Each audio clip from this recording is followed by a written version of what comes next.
For nearly 200 years, even the idea that an advanced or sophisticated civilization could have emerged from within the heart of the Amazon was seen as completely impossible. They said that the stories told by the Spanish explorers of 15-mile-long cities inhabited by millions of people with huge stone walls and pyramids must have all been myths, fables that the Spaniards made up to continue funding their expeditions. But in May of 1925, the famous explorer Percy Fawcett set off into an almost entirely unexplored region of the Amazon along the Xingu River. He was warned about violent cannibalistic tribes in this area, and he wrote a final letter to his wife from Dead Horse Camp telling her that it may be up to 2 years before she hears from him again. The next day, Percy set off into the jungle and disappeared, never to be seen or heard from again. While Percy's expeditions drove over 100 more ambitious explorers to follow in his footsteps through the Amazon, the majority of which also disappeared in this deep wilderness,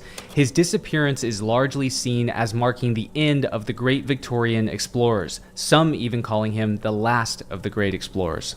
Now, when Percy disappeared, he was pretty much looked down on by the other aristocratic members of the Royal Geographic Society who thought that he'd spent his life's search in vain, and that finding an advanced or developed or sophisticated civilization in the heart of the Amazon seemed impossible to most explorers and archaeologists of his time. The Amazon was called by many of his contemporaries a counterfeit paradise, the Green Desert, or the Green Hell, a place seemingly teeming with life, but only the deadliest kind, not fit for sustaining any kind of significant human population, and especially not one built by these quote-unquote primitive and savage people. But these Victorian aristocrats were wrong. The stories that the Spanish and Portuguese explorers had told 400 years earlier of massive cities within the Amazon were not fables. It was all real. Amazonians did build massive civilizations, including a city with an estimated population of over 1 million people. That's the same size as ancient Rome. These Amazonian cities were complete with highway systems, step pyramids, raised plazas, sprawling geoglyphs, and astronomical observatories. And in today's video, I'm going to share with you why I firmly believe that the Amazon is still hiding a lost civilization, or more likely, many different lost civilizations. Okay, so I am really excited about this. For years now, I've been wanting to know what my DNA percentage results would be. I know my family's history going back through the late 1800s pretty well, but anything before that, it gets pretty fuzzy. And so to get my DNA results, I actually partnered with MyHeritage. They sent me a DNA test kit, and taking the test was actually super easy. I just swabbed my cheeks for a couple of minutes, and the results that we're about to see cover more regions than any other test. It'll give me a percentage breakdown of my origins across 42 different supported ethnicities and over 2,000 geographic regions. It'll also help me find new relatives I didn't even know I had based on the DNA results. All right, it says, Luke, ready to explore your ethnicity? This is crazy. I'm kind of nervous here. This is my first time seeing this. Luke, you are 38.2% English. Wow. So I knew I had a lot of English in me. 35.9% Scottish and Welsh. Wow, that is crazy. 6.7% Dutch. That's insane. 6.3% Danish. Man, I'm as European as it gets. And 12.9% 4 more ethnicities. Wow, I actually see Ireland on there. All right, so estimated, I am 5.4% Irish, 3.7% Breton, 2.1% French, and 1.7% Germanic. I wish I could talk to those people. Another thing that's interesting is to think about all of my 70% of me that is English and Scottish. All of my ancestors who must have lived during medieval times and seen a lot of incredible things. I love the story of Henry V. I find that period of European, English, United UK history to be just absolutely incredibly fascinating. And now that I know that I had ancestors living during those periods, it's it's kind of overwhelming, and it's kind of sad that I don't get to talk to those people, but now I feel connected to them, and when I watch movies or play games like Kingdom Come about that time period, I'm going to feel quite a bit more connected to my ancestors. This is really, really cool. And just for you guys watching, MyHeritage is running a special promotion where you can get your very own DNA kit for just $36 or 29 pounds. And this is significantly lower than any other company. MyHeritage is committed in its privacy policy to never sell or license genetic data. So get your DNA test kit today by clicking the link in the bio or scanning the QR code on screen, and finally find out your origins and DNA percentage results. Thank you to MyHeritage for sponsoring this video. Now, back to the show.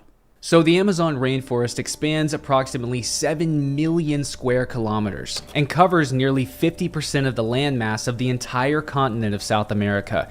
The rainforest itself is nearly the size of the United States, and it represents more than half of the world's remaining tropical rainforests. Most people probably aren't aware of just how treacherous exploring the Amazon really is. The dense jungle, impossible terrain, and lack of funding has led to less than 1% of the Amazon being surveyed. You have hostile wildlife, piranhas, jaguars, anacondas, electric eels, bullet ants, leafcutter ants. I'm reminded of a story of when Percy Fawcett was on one of his expeditions, and in the middle of the night they heard a splash in the water, and they didn't hear anything coming after that. Now, typically, if you don't hear anybody calling for help, it's usually not a cause for concern, as the Amazon is filled with all kinds of creatures, from small crocodiles to large fish and sometimes even sharks. And so usually if you hear a splash in the water, it's usually just some kind of wildlife falling in or jumping out of the water or something. But then they wake up the next morning and they find that one of their crew members, the remains of his skeleton had washed ashore with only his boots remaining. So apparently he had gone out to relieve himself in the middle of the night over the river, and he fell in, and the piranhas in the river had eaten him alive before he could even come back to the surface to yell for help. You have diseases and parasites, mosquitoes with malaria, leeches, botflies, and quicksand. And don't even get me started on the candiru. Essentially, if you're in the Amazon, never, ever, ever use the restroom waist deep, because there is a small little critter about yay big and about this big around that can swim up your pipe, and it will enlarge itself and it will never ever leave. And so you're essentially left with two options. You allow your stomach to bloat and bloat and bloat until it fills up and you die from the inside, or you cut off the part that the candiru has lodged itself in.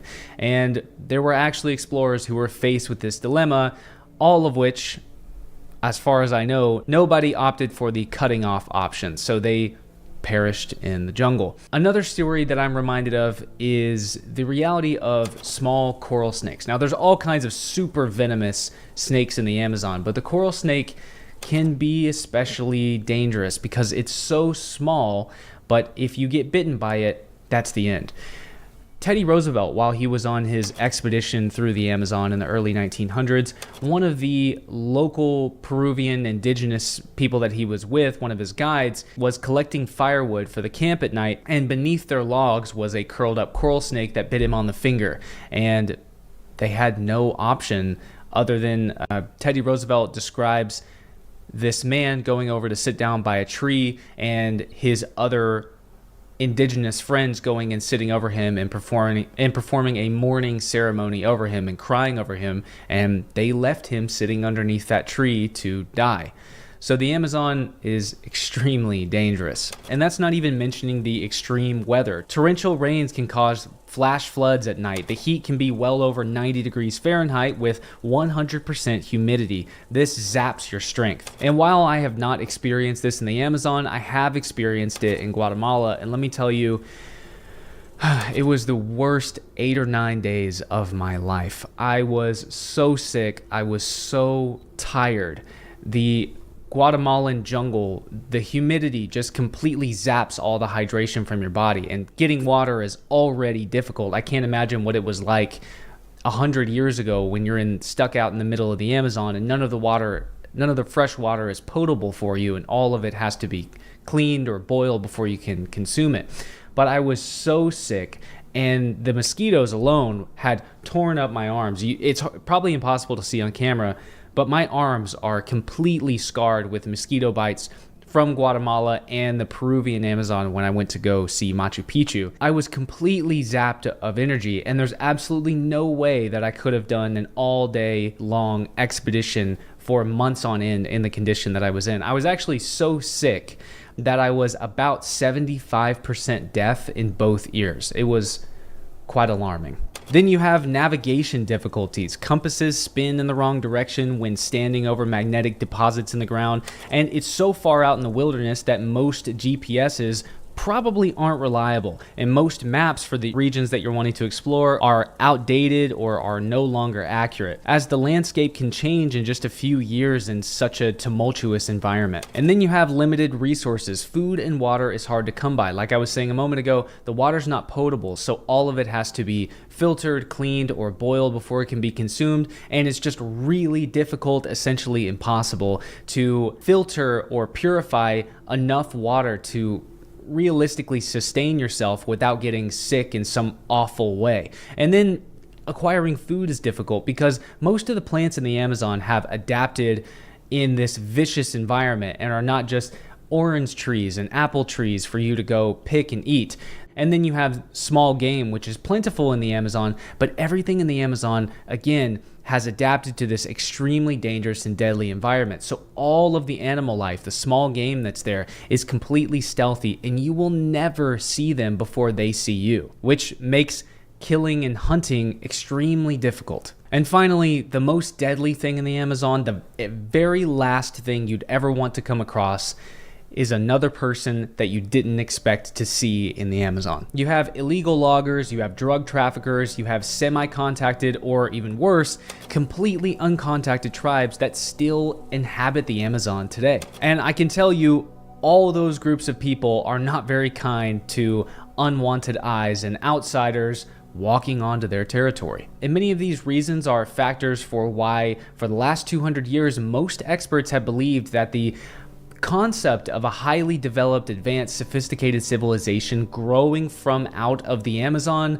was just basically impossible. But what were these old stories that Percy had believed about ancient civilizations somewhere in the unreached parts of the Amazon? And what were the details that he and many other late explorers found so compelling? Now, history books often cite Francisco de Orellana as being the first European to discover the mouth of the Amazon River, but this isn't true. Like so many figures throughout history, Vicente Yanez Pinzon has slipped through the cracks of time, and most people have never even heard his name. But in the year 1500, 40 years before Orellana would be credited with the discovery of the mouth of the Amazon, Pinzon was already at the mouth of the Amazon River and had already seen the evidence of civilization along its banks. No direct quotes from his logs survive today, but later Spanish chroniclers tell us that he observed the Amazonians, but they did not have the resources for an extended expedition on foot or deep into the Amazon River. But of course, we have Francisco de Orellana's legendary journey from the Pacific to the Atlantic,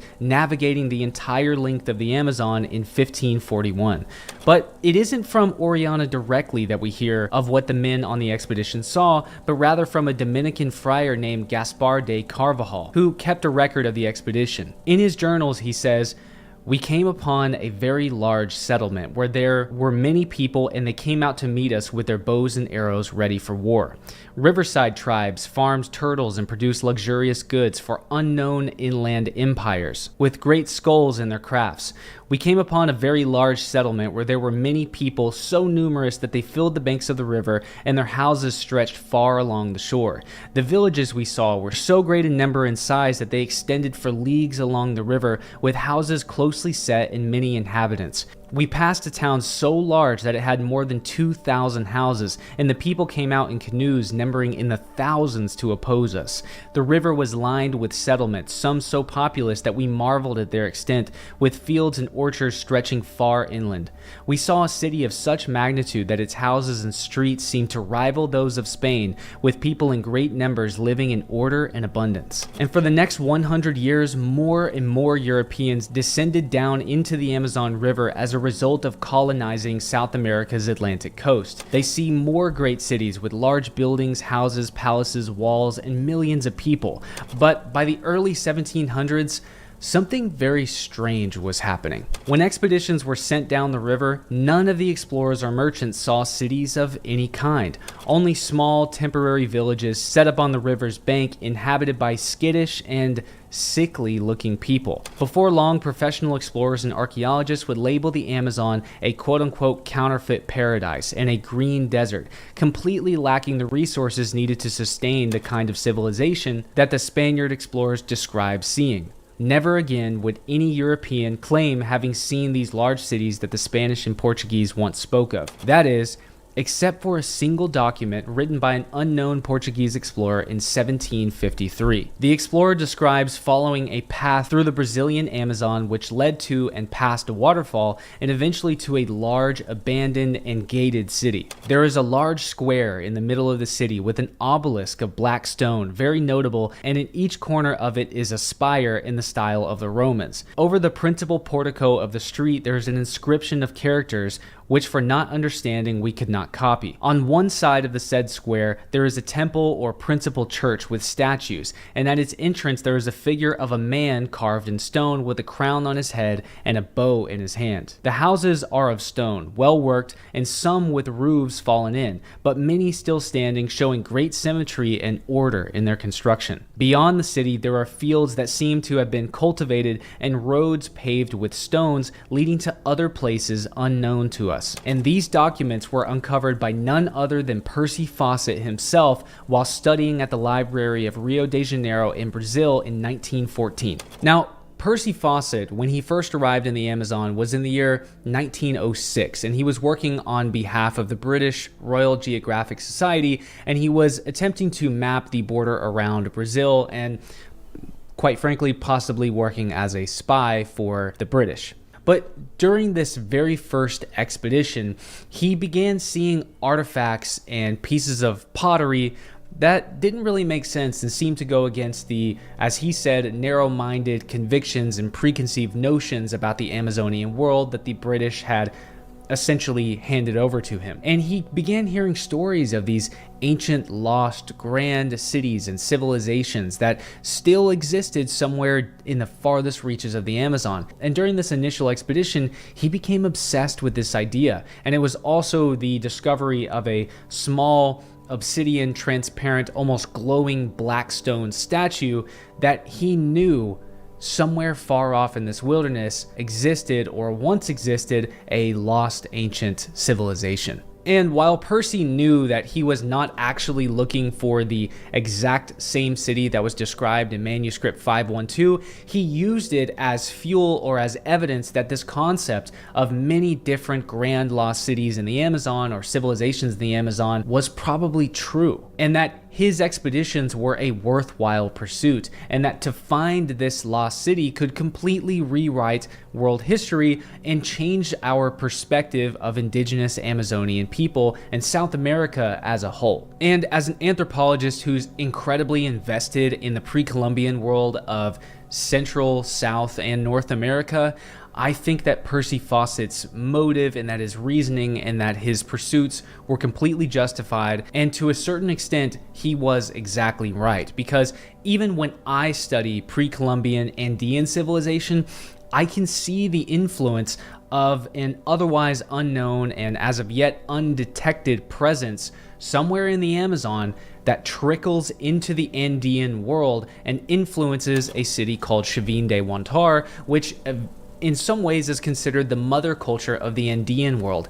And I think that the mother culture of Chavin is a civilization that is thus yet unidentified somewhere off in the Amazon. So Chavin de Huantar grows up somewhere around 1000 BC, high up into the Andes. And this is actually a band of people that come from the Corral Supe civilization, which is on the coast of Peru. Corral Supe was a pre-pottery, possibly even pre-religious, pre-art civilization. And they were constantly getting hit by these cataclysmic apocalyptic tropical storms called El Niños and La Niñas. And after many, many generations, they decided to drop everything and flee up into the Andes to have their civilization actually be preserved and not be continuously destroyed by these tropical storms.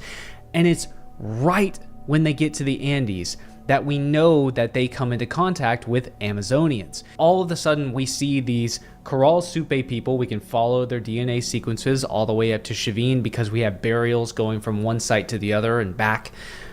And we know that as soon as they establish Chavin de Huantar, they are immediately coming into contact with the Amazonians. They're producing pottery. They have painted artwork. They have what we consider some kind of religious pantheon or like a shamanic religious tradition going on here. And all of this can be traced to other pottery that we have found just to the east, scattered throughout the Amazon. Now, a piece of religious iconography that Chavin adopts, and that for a long time they thought that Chavin invented, but they certainly did not. This comes from the Amazon, is this idea of a were-jaguar. I've spoken about this so much. I even talked on the Joe Rogan Experience about this. This is one of the most infatuating things for me with the pre-Columbian Americas, because it may be the first instance of monotheism in the Americas long before the conquistadors tried to introduce Christianity. But at Chavin de Huantar, we see these figures that are anthropomorphic jaguars. So they're jaguars with a human body, or they're humans that have fangs coming out of their mouth. And on the eastern side of the temple at Chavin, on the wall, there are what we call tenon heads, which is a statued head that has a stone tenon on the back, and it can be slid into the wall. And only on the east wall, facing out towards the Amazon, are these tenon heads. Now, today you can see a lot of these heads in the Larco Museum in modern-day Lima, Peru. But they're facing out towards the Amazon. So what I think it is the people of Chavin somehow honoring this feline deity, this were-jaguar being, or these were-jaguar people, and acknowledging them by looking out towards the Amazon.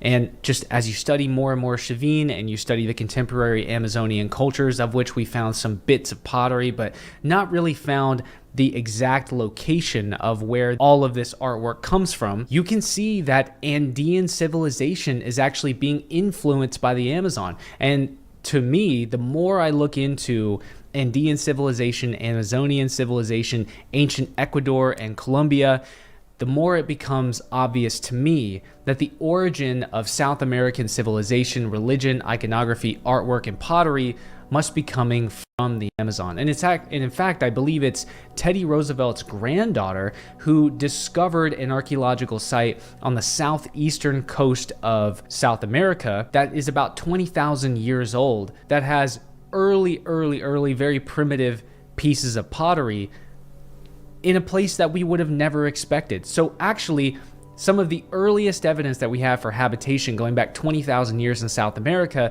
is on the southeast side of Brazil, on completely the opposite side of the continent where we would expect to find this early evidence of habitation. And then we have LiDAR scans that have come out in just the last decade that utterly and completely vilify Percy Fawcett's ideas about these lost civilizations. And one was actually just along the Xingu River called Kiriguyu. And it had an estimated population of over 1 million people. And like I said earlier, that's about the size of the height of ancient Rome.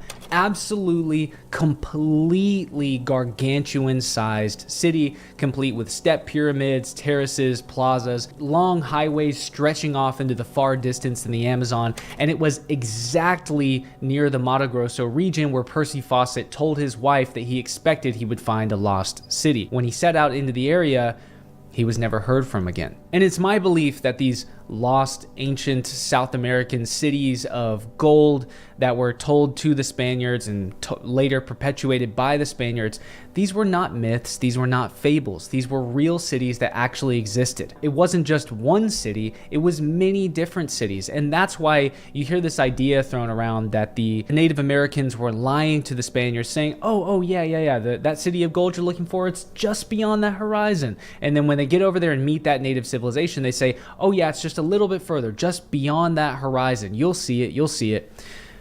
And then they're being pointed all over South America, never actually finding these cities. I don't think it's because the Indians were lying to the Spaniards. I think it's because there were so many of these civilizations that had risen and fallen in ancient times and risen and fallen before Columbus and the Spaniards even arrived in the Americas, that these legends of these great grand cities were just floating and permeating throughout the Amazon and throughout South America as a whole, and they existed everywhere. We have all of the evidence of many different goldsmithing civilizations all throughout the Andes, and we know that gold was coming out of the Amazon as well. And today, as you're walking through the Amazon, you will reach what are sort of like gardens that just appear, where you were just walking through a large tract of land, and then all of a sudden you hit a garden with this deep, rich black soil that we call terra preta. And somehow, some way, in this early primordial period in the Amazon, ancient Amazonians invented a type of soil that just completely blooms these gardens in the middle of the Amazon. And we have absolutely no idea or any evidence of just how long ago this happened. But I would say this is well over 10,000 years ago, possibly pushing up to 20,000 years ago, the ancient Amazonians were doing this. So it's my personal bias, my personal opinion, that the origin of religion, artwork, and civilization in South America probably comes from somewhere deep within the Amazon in an unknown and unexplored region that hopefully someday, as LiDAR technology and other technologies in the archaeological field progress, maybe one day we will find the origin of civilization in South America. For over 400 years, the legend of Cusco's hidden underground tunnels have kept explorers, treasure hunters, and archaeologists up at night, wondering what exactly is the truth behind these legendary tunnels and what ancient secrets they may be holding. Now, many people claim to have seen the entrances to these tunnels, and some people claim to even have been inside of them. But for one reason or another, they were sworn to secrecy to never reveal their location or what they saw in them. These tunnels may sound mythical, but there are actually historical first-hand accounts from nearly 500 years ago that state that they are in fact real. And nearly 500 years after the disappearance of these tunnels, archaeologists in Cusco are now determined to solve this ancient mystery, finally. And at the end of this video, I'll tell you how you can join me in being a part of this discovery and support the archaeological team in Cusco trying to find these tunnels. But first, let's take a step back nearly 500 years to the very first accounts of these mysterious tunnels that we call chincanas. And we start with Garcilaso de la Vega. He was born in 1539 as the son of an Inca princess and a Spanish conquistador named Sebastian de la Vega. He was raised in Peru until the age of 21, where he learned the ways of the native people, the history of the Inca Empire, as well as learning to speak both Spanish and the Inca language, Quechua. Following his father's death, Garcilaso set sail for Spain to reclaim his father's fame, fortune, and to pursue a higher education. And it was later in his life that he reflected on his time growing up in Peru, and in 1609 published one of the most revered accounts of the Inca world ever written, called Royal Commentaries of the Incas. He describes visiting the tunnels beneath the Coricancha as a boy and tells us that he believed these tunnels extended off in all directions beneath Cusco, extending out beneath Sacsayhuaman, as well as far off into the Andes. Now, Garcilaso de la Vega may have been decades removed from his time in Peru when he wrote his Royal Commentaries of the Incas, but this is such a specific memory that he recalls from his childhood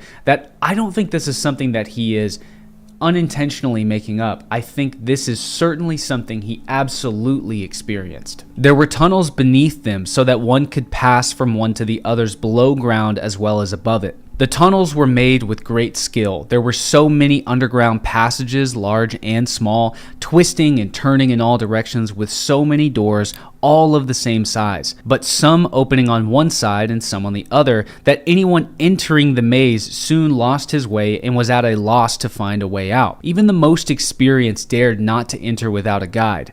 When I was a boy, I often went up to the fortress with others of my own age, and though the stonework part of the building was already ruined, I mean the part that was above ground and even a good deal part below the surface, we never dared enter certain parts of remaining vaults except as far as light of the sun penetrated, lest we should get lost inside, which was the fear the Indians taught us. So as you can see, this is something that is much more than just mythical. These are real visceral memories that Garcilaso de la Vega is calling upon, and things that he actually experienced. I mean, he's telling us step by step things that he experienced as a young boy, wanting to explore these tunnels or being interested in them, and then being told by the Indians to not go so far that the light of the sun can't guide you any longer because you'll get lost in them forever.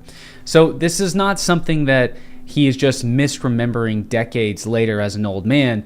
This is a very specific memory that he's telling us about, which, in my opinion, just solidifies the reality that these are real tunnels. The next account is a Jesuit chronicler that actually corroborates Garcilago's account of the tunnels, and it comes from 9 years earlier in the year 1600. However, this account places the tunnel's entrance at Sacsayhuaman rather than beneath the Coricancha, which is traditionally the location of the tunnel's network's entrance. And this account also places the tunnel's entrance at Sacsayhuaman rather than beneath the Coricancha, which is traditionally the location of the tunnel's entrance in modern times. More likely though, these tunnel systems begin and end in at least 2 locations, but possibly and most likely many more. And more than 2 centuries later, American archaeologist Ephraim Squire documented seeing the entrance to a subterranean passage located at Sacsayhuaman leading out into other areas of Cusco. His research relied on colonial-era accounts of the tunnels. Some of these accounts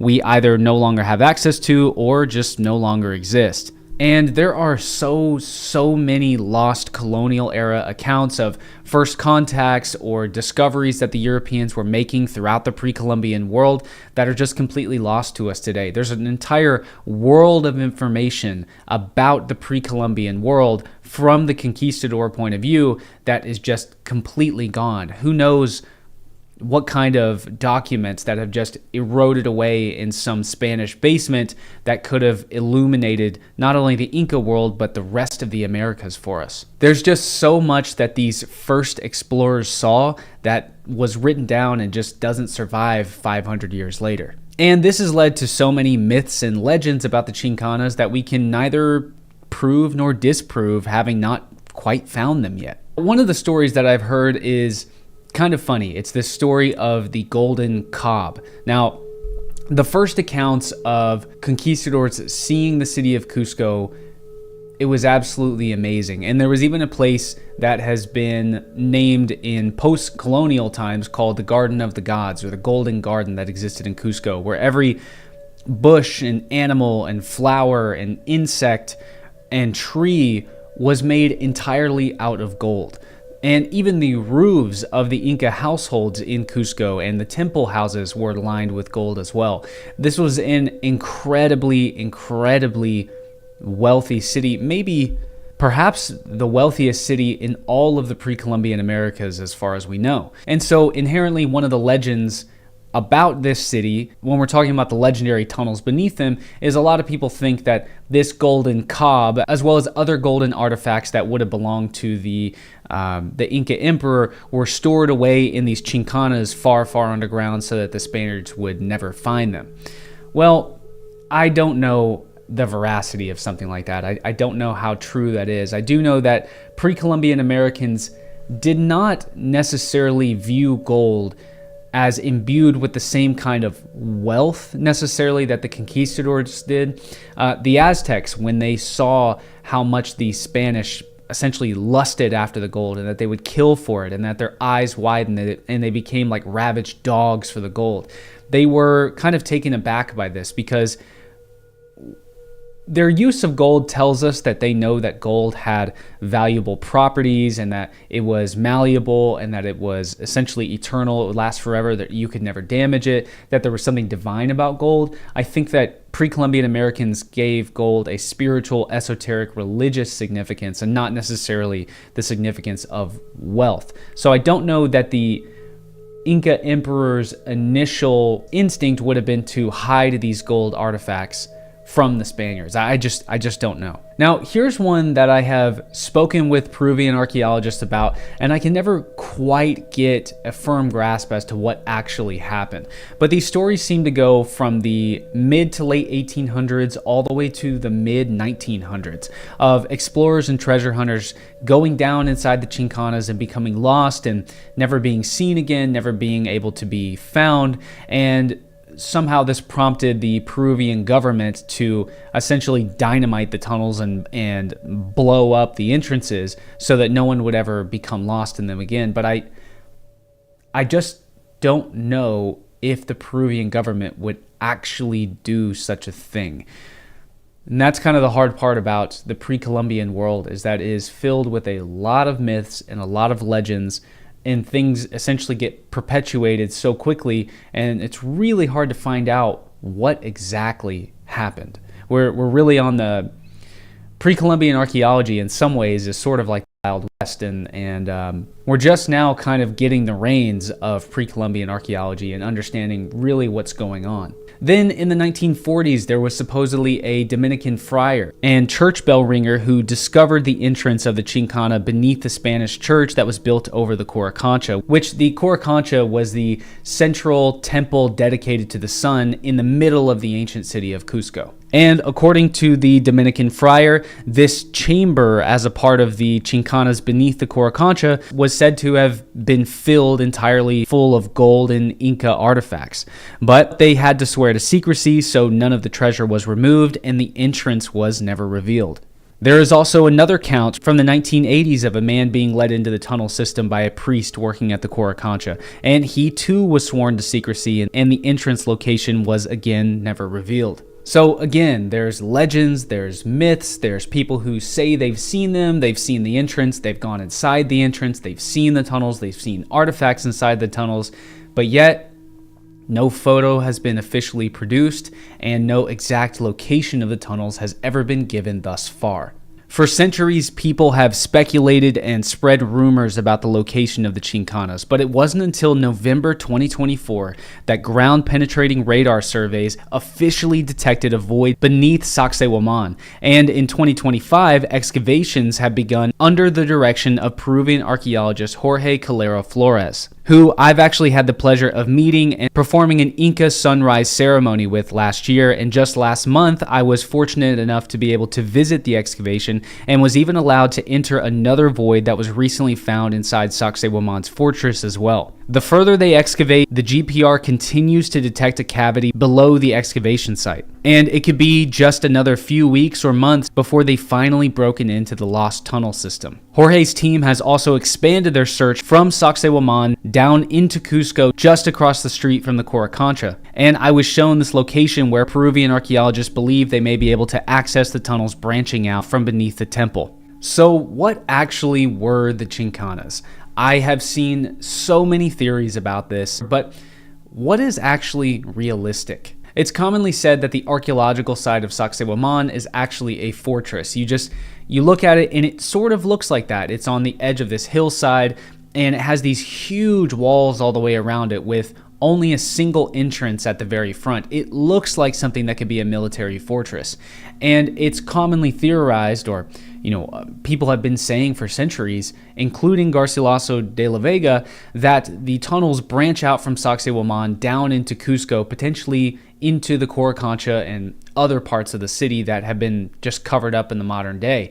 But one of the ideas that's commonly proposed is that, say during an invasion, now we're talking about the pre-Columbian era, so long before the conquistadors are there, say if ancient Cusco were invaded by an enemy tribe or civilization, the emperor would have an escape route from inside the city of Cusco up into the fortress of Sacsayhuaman, or perhaps vice versa. But I don't know.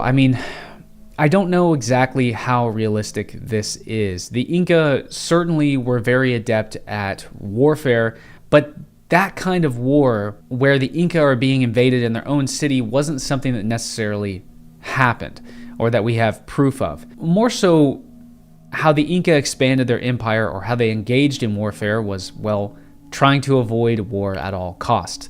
So essentially what they would do is in the Sacred Valley, they have these farms that would grow from the ground all the way up the mountainside, well into the sky, from one horizon all the way to the other. And they were able to produce enough food to feed millions and millions and millions of people just from this one Sacred Valley alone, which Cusco, lucky enough for the Inca, had entire control of. And so what they would do is they would go to a culture or civilization that was seasonally starving, and maybe they were getting attacked by people on their borders. And essentially the Inca would tell them, hey, we see that you guys need protection. We see that you guys need food. So I'm going to offer you something. I'm going to allow you to remain king of your city. I'm going to build you a house or a palace in my capital city of Cusco. I'm going to be your emperor. You're going to serve me, and I'm going to allow you to remain king of your domain. But you're going to pay my city taxes, and tomorrow I'm going to show up with 20,000 people to bring you more food than you've ever had and soldiers to protect your city.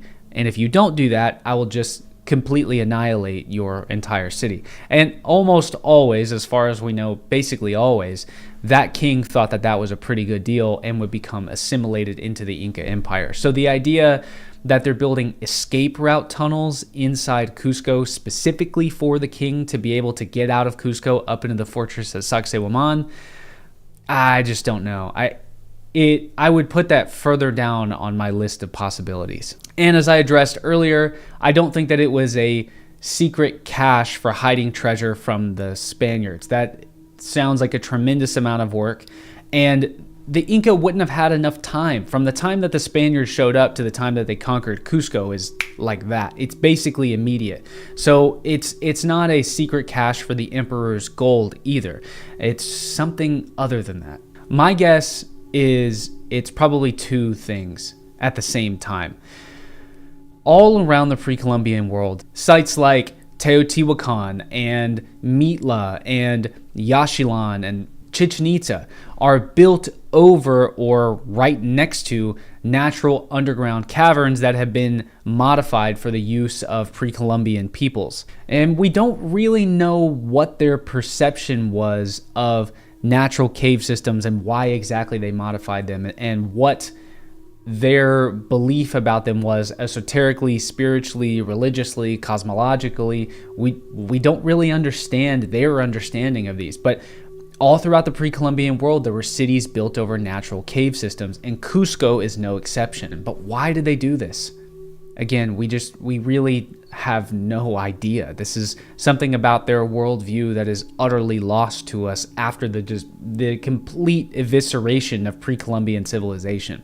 But one of the things that we do know is that during festivals, high priests or even kings who typically acted as the high priest would go down into these caves or go down into these man-made underground labyrinths, and as he's descending down, he may be wearing one garb, and while he's down there, he changes into something else. He performs some kind of ritual to the god of the underworld or to the underworld itself or the cosmological personification of the underworld. We just really don't understand. And he would emerge from the other end surrounded by the people in his civilization as a part of this festival of some kind. And what the intricacies are there, we just don't know. But my guess is that it has something to do with their sacred worldview, their cosmological view, their religion, their idea of spirituality, and probably it had some kind of regular function in festivals. All throughout the pre-Columbian world, they're always participating in festivals, even in the modern world. Every single night when I was in Cusco, and in fact, almost every Latin city that I go to, there is a native festival of some kind, usually a modern version of a native festival that is being performed in the town square. And it's basically every single night. So you can just imagine the party was constantly going in the pre-Columbian world. And I just think it's pretty likely that these chincanas were used in some way, somehow, for festival activities, as well as, who knows, maybe a dozen other things. What's happening in Peru right now really could result in one of the greatest discoveries ever made in the Western Hemisphere. And you can join me in being a part of this discovery. I've partnered with Jorge Flores' team in Cusco on this video to share the story of the legendary Chincanas, and you can help the campaign by donating to Jorge's team, which is linked here on the screen or linked in the description in the comment section below. Your donations help provide the team with all of the equipment and the budget that they need to discover these legendary tunnels. Donors can receive anything from private access to the most recent information coming out from the excavations every single week, to even being a part of the excavation yourself and hanging out with the excavation crew. Click the Indiegogo link somewhere on the screen or in the description in the comment section below to be a part of one of the most incredible archaeological discoveries ever made, and help us make the biggest discovery in Peru since the discovery of Machu Picchu.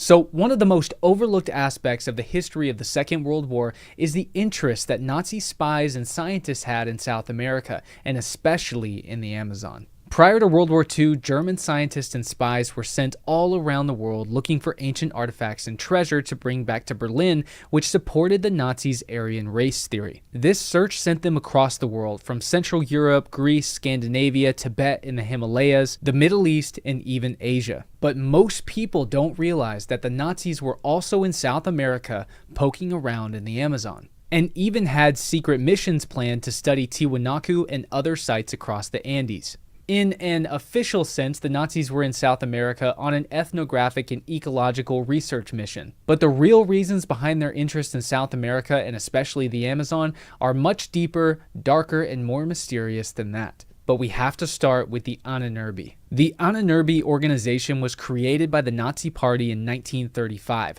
Ahnenerbe being the German word meaning ancestral heritage. The founder of the organization was Heinrich Himmler, and was composed of world-renowned German scientists from a variety of different specialties and backgrounds who were devoted to Hitler's cause of studying the natural and ancient world through a lens that promoted the superior Aryan race theory. Hitler's idea was that the Germans descended from a great Aryan race who were actually responsible for the majority of major innovations which brought about civilization, including agriculture, art, and writing. But outside of Germany, of course, most of the world's scholars opposed this idea. The eventual goal of Hitler's Aryan superiority theory was to establish a new understanding of world history, one that established the German people as the central model of man. The city at the center of this new world civilization would be the world's capital, Germania, a revolutionized and transformed city of Berlin, which would be the center of knowledge and education around the world, housing all of the world's most priceless artifacts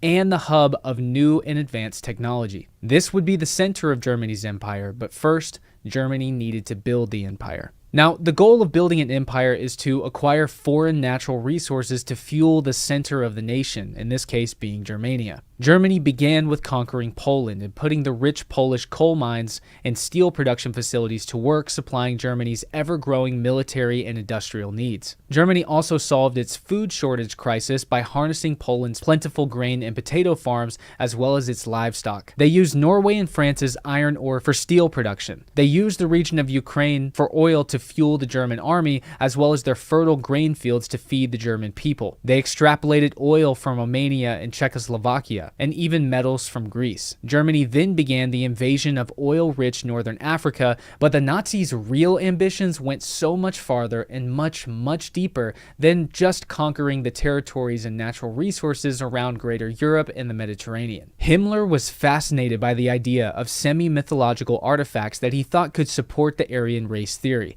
He was interested in the location of the Ark of the Covenant and the Holy Grail. And yes, I know what you're thinking. These things weren't just made up for the movies.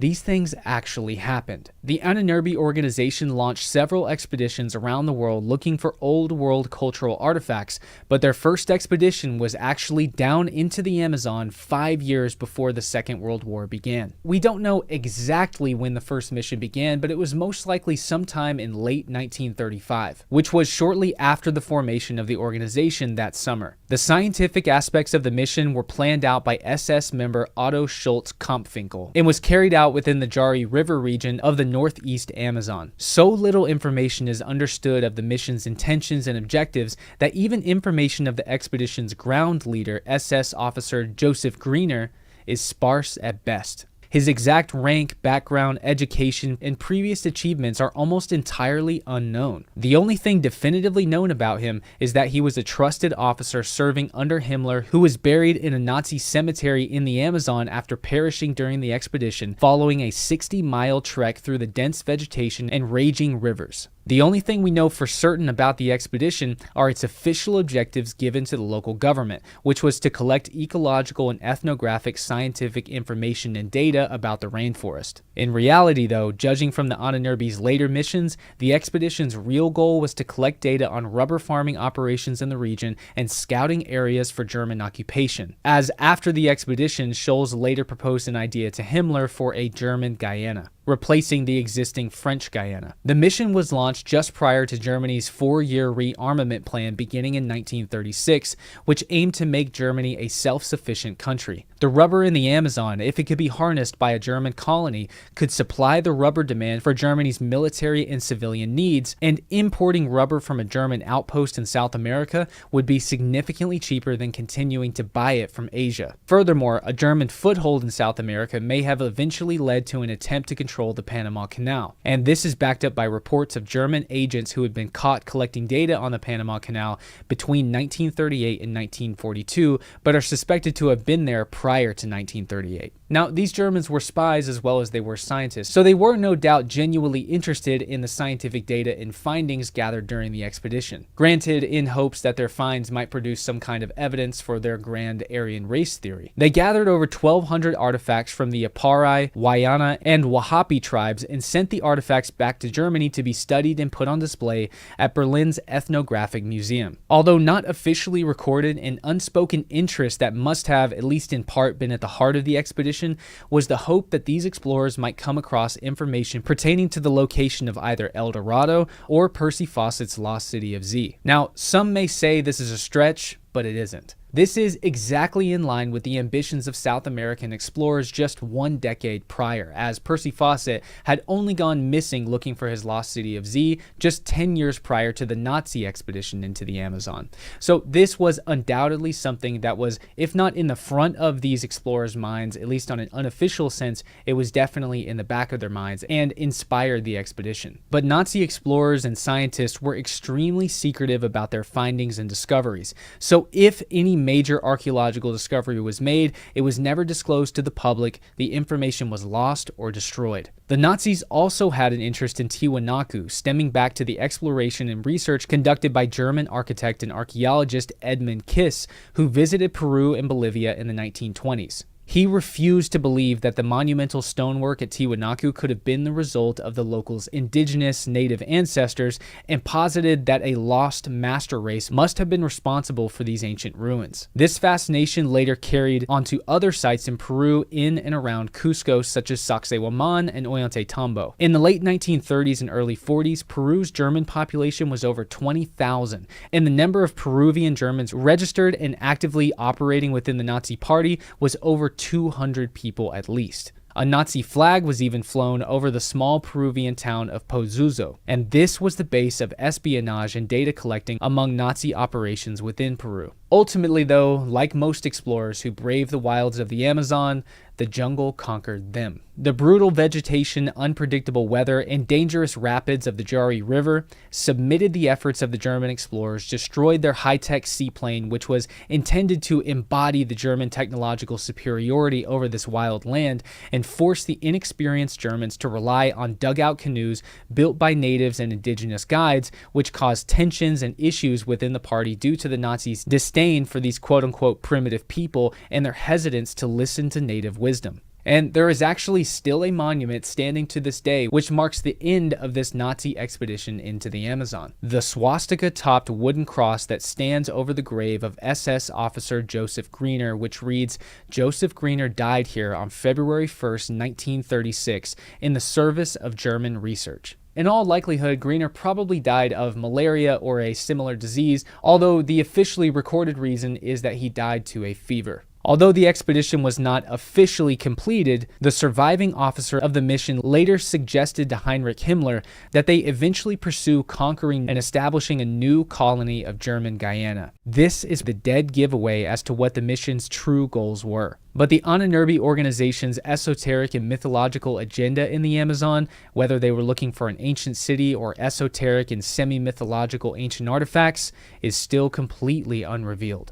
There is a reason why, more than 400 years before the Nazi expedition into the Amazon, the Spaniards called the Amazon the Green Hell. Of the 220 Spaniards and over 4,000 enslaved natives forced to embark on Orellana's expedition down the Amazon River in 1541, after nearly a year in the jungle, only 43 men survived the journey, including Orellana. But just 4 years later, Orellana would set out to chart the Amazon River a second time, which was an attempt that he did not survive. Ultimately, every European attempt to master the Amazon and ignore the way of the native Amazonian has been met with a dismal fate.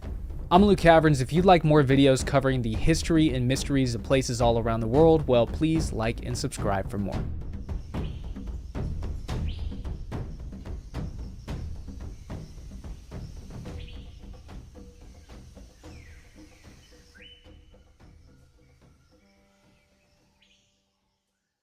If someone ever tells you that they definitively understand or know the true purpose of the Nazca lines, I am giving you the permission to ignore them because they're definitively wrong. People have been trying to explain the purpose and function of the Nazca lines for nearly 100 years now, and still no one has figured it out. And as I've been researching the Nazca lines, I realized something about them that I don't think I've ever seen acknowledged before. I think that the Nazca lines are the very first time in ancient history that we see ancient people breaking reality. They transcend beyond the horizon of the natural world. And what I mean by this is you can build giant pyramids that boggle the mind as to how you've done this. You can erect megalithic stone heads like the Olmec heads, and you look at the size of it and the distance with which it has traveled, and it just boggles your mind. But yet you can still comprehend the size of the monuments, the size of the scale of ancient buildings. No matter from where you stand,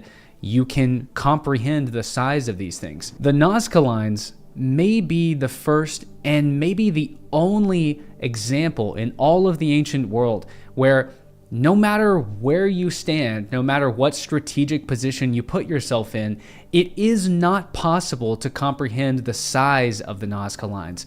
And this is what I mean by this may be the first and only example of a radical transformation in which ancient people are perceiving their natural world. If the Nazca people didn't invent flight to perceive or see these lines from the sky, which I think is probably unlikely, then what this means is that the Nazca lines can only be perceived intellectually. They can only be perceived through the mind. So the Nazca people are breaking reality. They are transcending again beyond the horizon of nature.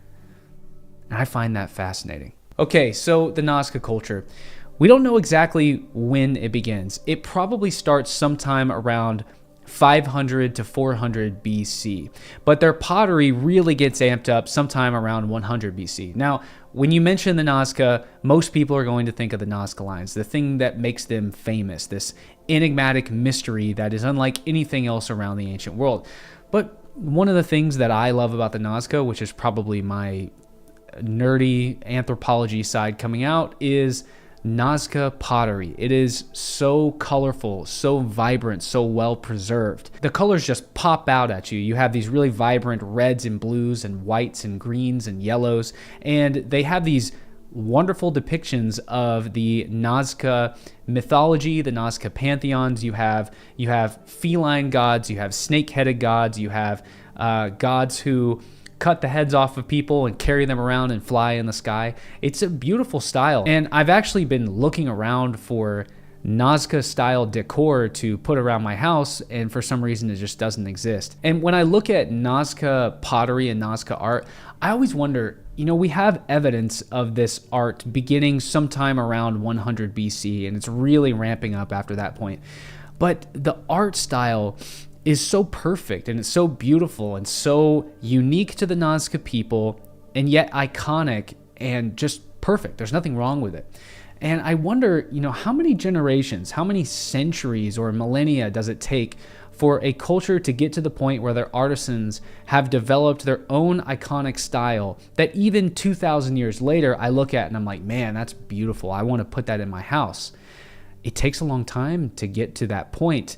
And I just wonder how much lost history there is just behind these artisans. This is something I think about all over the ancient world. So the Nazca people begin sometime around 500 to 400 BC, and they continue to about 400 AD. And then they essentially evolve or dissolve into the greater Andean culture as the Indian world begins to become more unified, which leads into the unification of the Wari Empire and the unification of the later Inca Empire as well. Now, one thing that you may not have known, but it may not necessarily surprise you, is that the two, at least what I consider the weirdest cultures in ancient Peru, which I think is the place where the most strange and bizarre ancient cultures in the ancient world are all packed in together in Peru.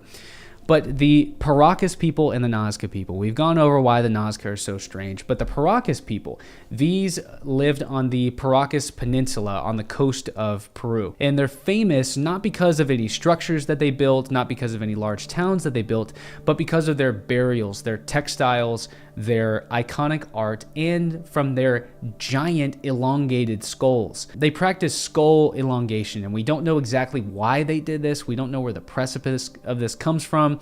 There are some explanations out there that I think are kind of silly and not nearly significant enough. But at some point, the Paracas culture leaves this Peruvian coast. They go down onto the southern Peruvian coast into the Nazca Valley, where the Nazca lines are later going to be carved into the ground, and they evolve into the Nazca culture. Now, when they start doing this, sometime around 500 to 400 BC and leading up into around the year 0, the Nazca develop something that's going to be very important later on in Andean society, and in some places had already been important, which is urbanization. We see the development of what we used to think was the Nazca capital called Cahuachi. And it's about 40 different mound sites with 2 major large pyramids. And what these pyramids are essentially just modified mounds where you have these adobe hand-laid brick structures that are all laid together, and these are labyrinths of rooms. Now, there's an anomaly here that's pretty similar to, let's say, Machu Picchu. For a long time, we thought that maybe Machu Picchu was this big, bustling city, and later on, archaeological evidence actually shows that there really weren't that many people living there year-round.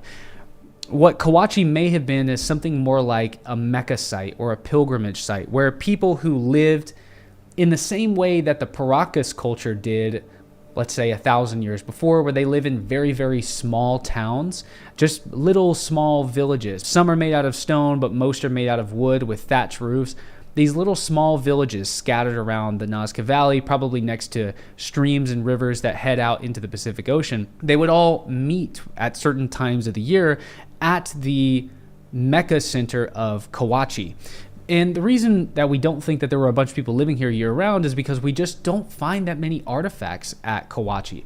Now, this may be because of looting, or it may just be because there really weren't that many people living there. So what the idea is that probably, from my point of view, what I've seen traveling around the ancient Americas is that typically traditional cities are very, very rare. Traditional cities with actual stone buildings are very rare.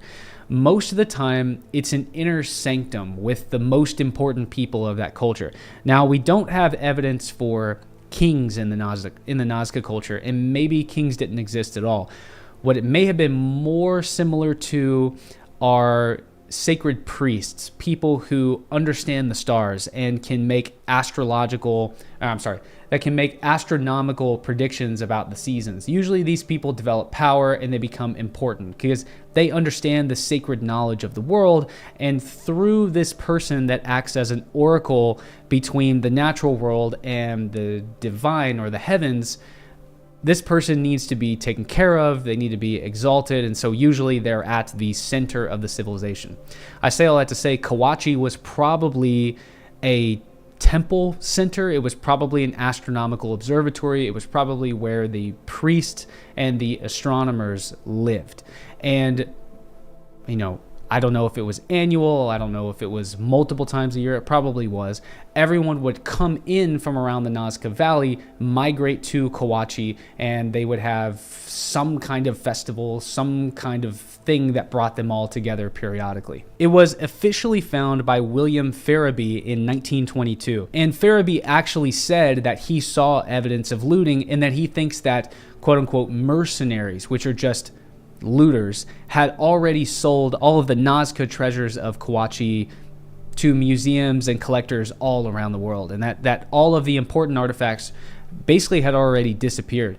Now, in the last 100 years, some Nazca artifacts seem to have just appeared out of nowhere, almost as though the black market artifact trade has been booming for hundreds of years now. So the Russians are heavily involved in this as well. The Mexico is heavily involved in this. And so sometimes ancient artifacts just appear out of nowhere, but we haven't seen this massive influx of Nazca treasures appearing anywhere. And I'm not saying that I doubt Farabee. I actually believe him if he saw major amounts of looting at Kawachi. I just think that these are probably in private collections around the world and will likely never see the light of day. And I've always thought that there should be some kind of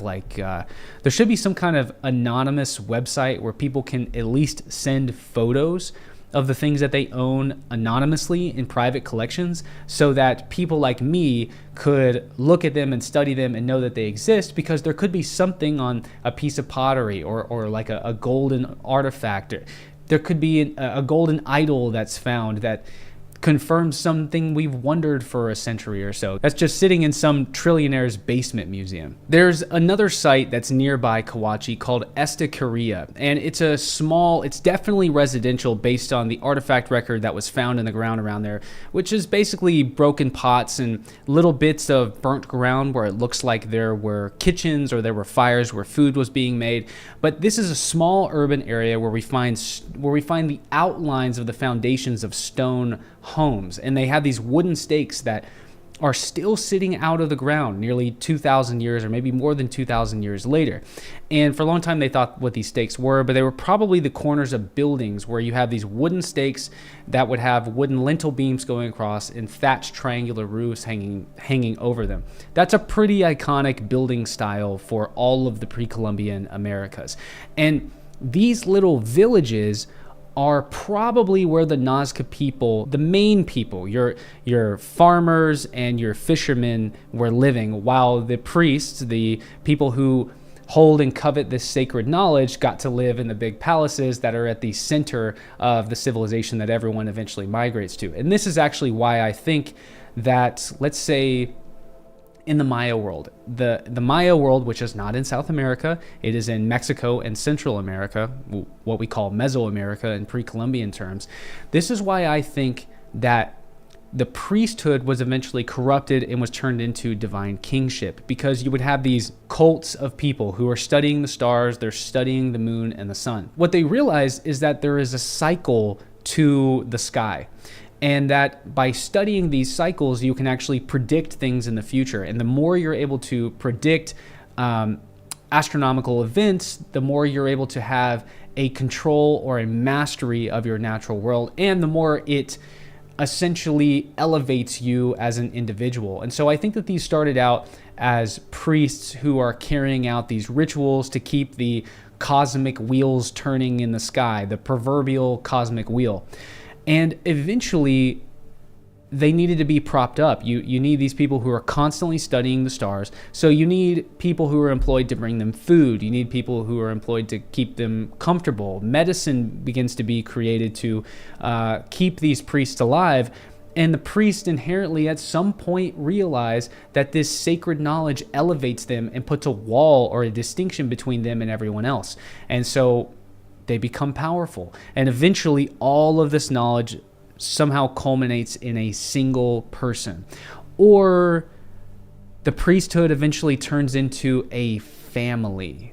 That may be another possibility. It turns into a family and eventually culminates in one divine center of that family, perhaps the biggest personality, the strongest person. And that eventually, through natural processes, becomes a divine God king who is divinely connected to the heavenly realm. I think that's how kingship forms. I think it forms through the shamanic world and through religious practices. And so I think that we were at least seeing the first chapter, the first stages of that in the Nazca world. But we see that entire transition or that evolution of civilization all throughout the pre-Columbian Americas. So getting to the Nazca lines, they were actually discovered by a Peruvian archaeologist named Toribio Zespi while he was hiking through the Nazca Valley. And he was probably, it doesn't say explicitly, but there are small mountains around the valley where you can sort of get a viewpoint to see some of the smaller lines, or at the very least you can see one end of the line running off into the distance. And so it's likely that the indigenous locals are the direct descendants of the Nazca people themselves, and that these lines had always been known about since the beginning of time, but this was the first official Peruvian archaeologist to actually go down there and give them a look-see. So he probably goes up on one of the hillsides and documents them. Now, this is the early 1920s, but they're later fully realized in the early 1930s when commercial planes began flying over them, and then small privately owned planes were flying over them and photographing them. And these are some of the most iconic images found anywhere in the Nazca realm. These black and white images, these crisp black and white images of the Nazca lines. The actual process of how they were made is not that complicated in a physical sense. Essentially what they're doing is they are taking the stones that are on the ground and clearing them away, because the bedrock that lies underneath contains stones that are not as heavily eroded and weathered. So you have this white color that appears underneath. So if you can kind of, in a way, sweep the lines, or you can sweep the desert floor, sweep the stones away, and it reveals this white line from underneath. Now, the planning, the math and the geometry behind how the lines are organized and how they stay perfectly straight, and how they're able to make very complicated images like the monkey, the spider, the hummingbird, the condor, or even the people that you see. I don't know exactly how you do that. It must have been extremely complicated, having not been able to see it from the sky. And so from the 1930s, there's been a countless amount of theories on what the Nazca lines were used for, what they mean, what information about the ancient world we can glean from studying them, and what their purpose was. Were they being used by the Nazca people, or were they just symbolic of something? They were created in the ground and never visited again. Well, we don't think that that's true, because we have found evidence of Nazca people continuously visiting the lines throughout the ancient world. We can see where people are perhaps on purpose shattering pottery on the lines, and there's organic material inside the pottery that can be carbon dated, and we find multiple piles of it that come from different centuries all in the same area. So the Nazca people are continuously visiting these lines, and it looks like that they're continuously maintaining them, like they have, people going out and sweeping the lines to keep them visible, which is really interesting. Visible for what? Visible for who? For the people walking it? I don't know. Now, one of the theories is that they are sacred paths related to cemeteries and aqueducts that are possibly carved into the ground above sacred burial grounds, while also pointing toward aqueducts or bodies of water that are somewhere off in the distance. They've also been proposed to be ritual sites or enclosures for ancestor worship. And ancestor worship, like I've said, maybe it was in the last video, is pretty wide throughout all of the pre-Columbian Americas. It's almost a universal thing. I think it is a universal thing. In some places, we don't have evidence for actual gods, like in the Olmec world. There's not really evidence, definitive evidence for gods per se, but the presence of the worship of ancestors is basically a universal reality across all of the pre-Columbian Americas. So if there's a big mystery about something that pre-Columbian Americans are doing, if you say it probably has something to do with their ancestors, well, that's probably at least in part correct, because they were all obsessed with ancestor worship. Another idea, which I think I sort of agree with in some kind of way, is that they're an astronomical clock of sorts, but this can mean a plethora of different things. It's said that they may have been lines pointing towards astronomical bodies in the night sky, or maybe in the daytime sky, and the geoglyphs representing constellations that the Nazca identified. So it would be like if today we carved constellations of the Big Dipper, the Little Dipper, Leo, Draco into the desert sand, we would be printing the constellations that we identify onto the desert sand. I don't think that this is really a bad explanation, because when I'm looking in the night sky, sometimes I think I see the Big Dipper and the Little Dipper in every constellation. So there's probably an infinite number of combinations of stars that you could turn into some kind of image, some kind of identifiable constellation. So I don't think it's crazy to think that the actual images, rather than the lines and the trapezoidal formations and the triangles that we see, I think the images that we see are probably constellations. Another idea is that these are guidelines that point towards other cities, sacred mountains, caves, or other large sources of water. But I don't buy this at all. I have read a paper. I read an entire section of a book on the lines yesterday, but in relation to the Nazca, that said that they were pointing towards the local sacred mountain, which is Cerro Blanco. And I looked on Google Earth, where you can kind of flatten your perspective. There are almost no lines that point directly to this mountain, which is the largest mountain that sits just above the Nazca Valley. And pre-Columbian Americas, it's not like they started figuring out their geography and the lay of their land around, let's call it 500 BC in the year zero. They had it figured out for thousands of years before that. We know that that's the reality. So they didn't need a guideline that says, okay, so we're here today and we want to be in Lima, so we need to follow this line just to find Lima. No, they had all of that figured out thousands of years beforehand. So they're definitely not guidelines that are pointing people towards certain locations just so that they can get there.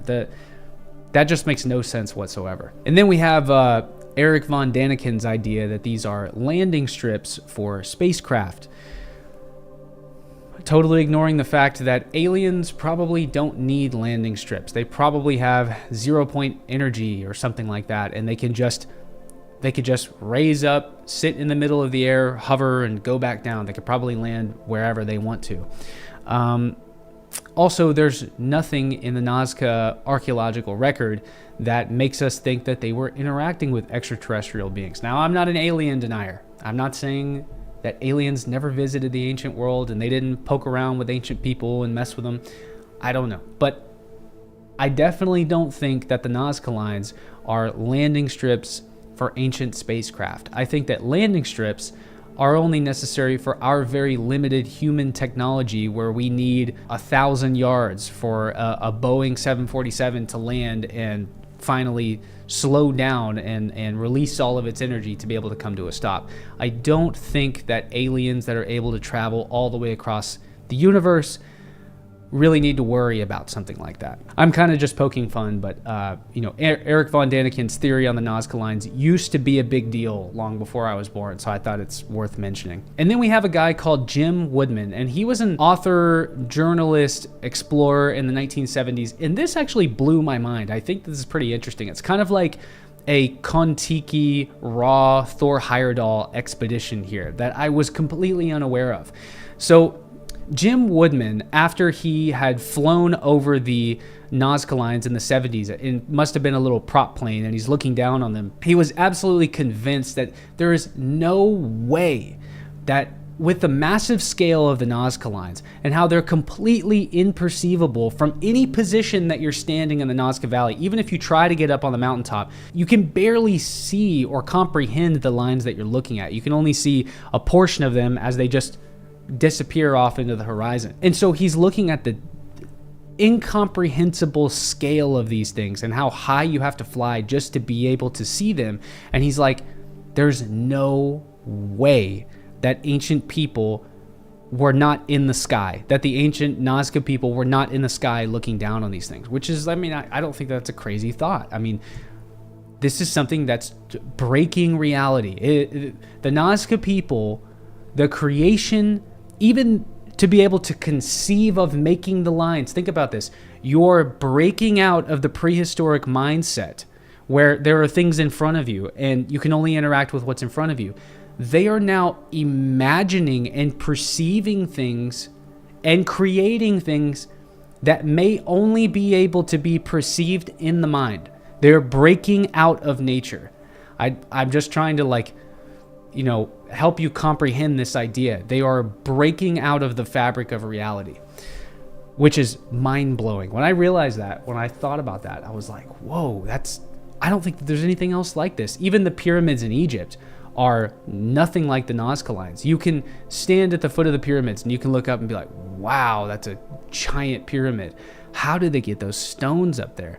How did they make something this large? But you can comprehend it. I mean, no matter what position you're standing at on the Giza Plateau, you can look at the pyramids and be like, yeah, that's a giant pyramid, but it's right there.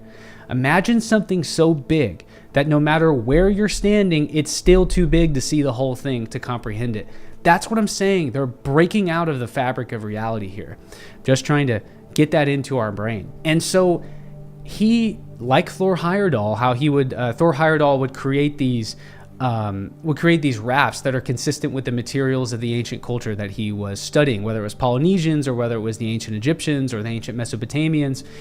This guy used naturally woven textiles using indigenous methods to create a hot air balloon, and he dug this hole in the ground nearby the Nazca lines, and he burned a bunch of wood in the hole to fill up this essentially hot air balloon, and he had it like a little indigenous native raft that was connected to it.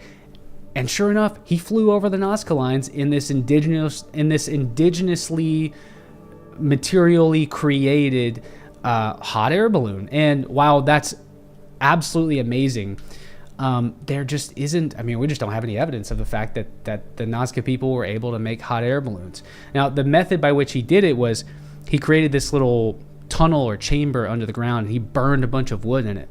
Well, that leaves a lot of residue of burned wooden material, charcoal and soot inside that hole. And probably, it's not impossible, but probably we would have found burn marks somewhere around the Nazca Valley. And with the amount, I mean, there are thousands of these lines. If they're going up and checking the lines every time, there would probably be a plethora of evidence of something burning to be able to make the hot air balloon. That said, I often say this about Native Americans. We're not studying people who were anything like us. These were basically aliens. And they don't think like we do. They didn't perceive the world in the same way that we do. The way that they comprehend science and the material realm is so different and so foreign to us. That said, I sure would love to find the evidence for it. All right, so the latest theory on the usage and the purpose and the reason for the creation of the Nazca lines, they've kind of dusted off an old theory that these are sacred walking paths, that by walking the path, walking this line, you would somehow conjure up the energy of the glyph or the image or the line that you're walking. And that it's described in a very vague way. Like sometimes when I read these academic papers, I feel like they are writing it in a way where they kind of want to have an answer, but they don't really have an answer. So it's written as though they know what it is, but it's some kind of vague thing where it's like, this is a cultural expression of the Nazca people onto the ground. And these are sacred walking paths that are walked to imbue the civilization with the energy of the geoglyph. It's something vague like that. And I just wish they were more blatant about the fact that they don't really know, that they don't really have a comprehensive understanding of these things, rather than some incredibly vague explanation that is kind of, I'm like rattling my brain at like, is there something wrong with me when I'm reading this? Why can I not comprehend what they're trying to say? I think it's because it just doesn't make sense. I think it's because the Nazca lines in general make no sense.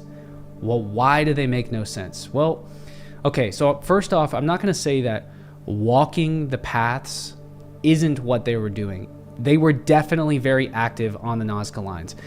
If you could walk around the Nazca Valley on the lines, you would find millions of pieces of pottery that are shattered on the ground, or maybe even full pieces of pottery. You'd probably find spear points and arrow points all around there. You would be able to tell that the Nazca people were walking all over these lines.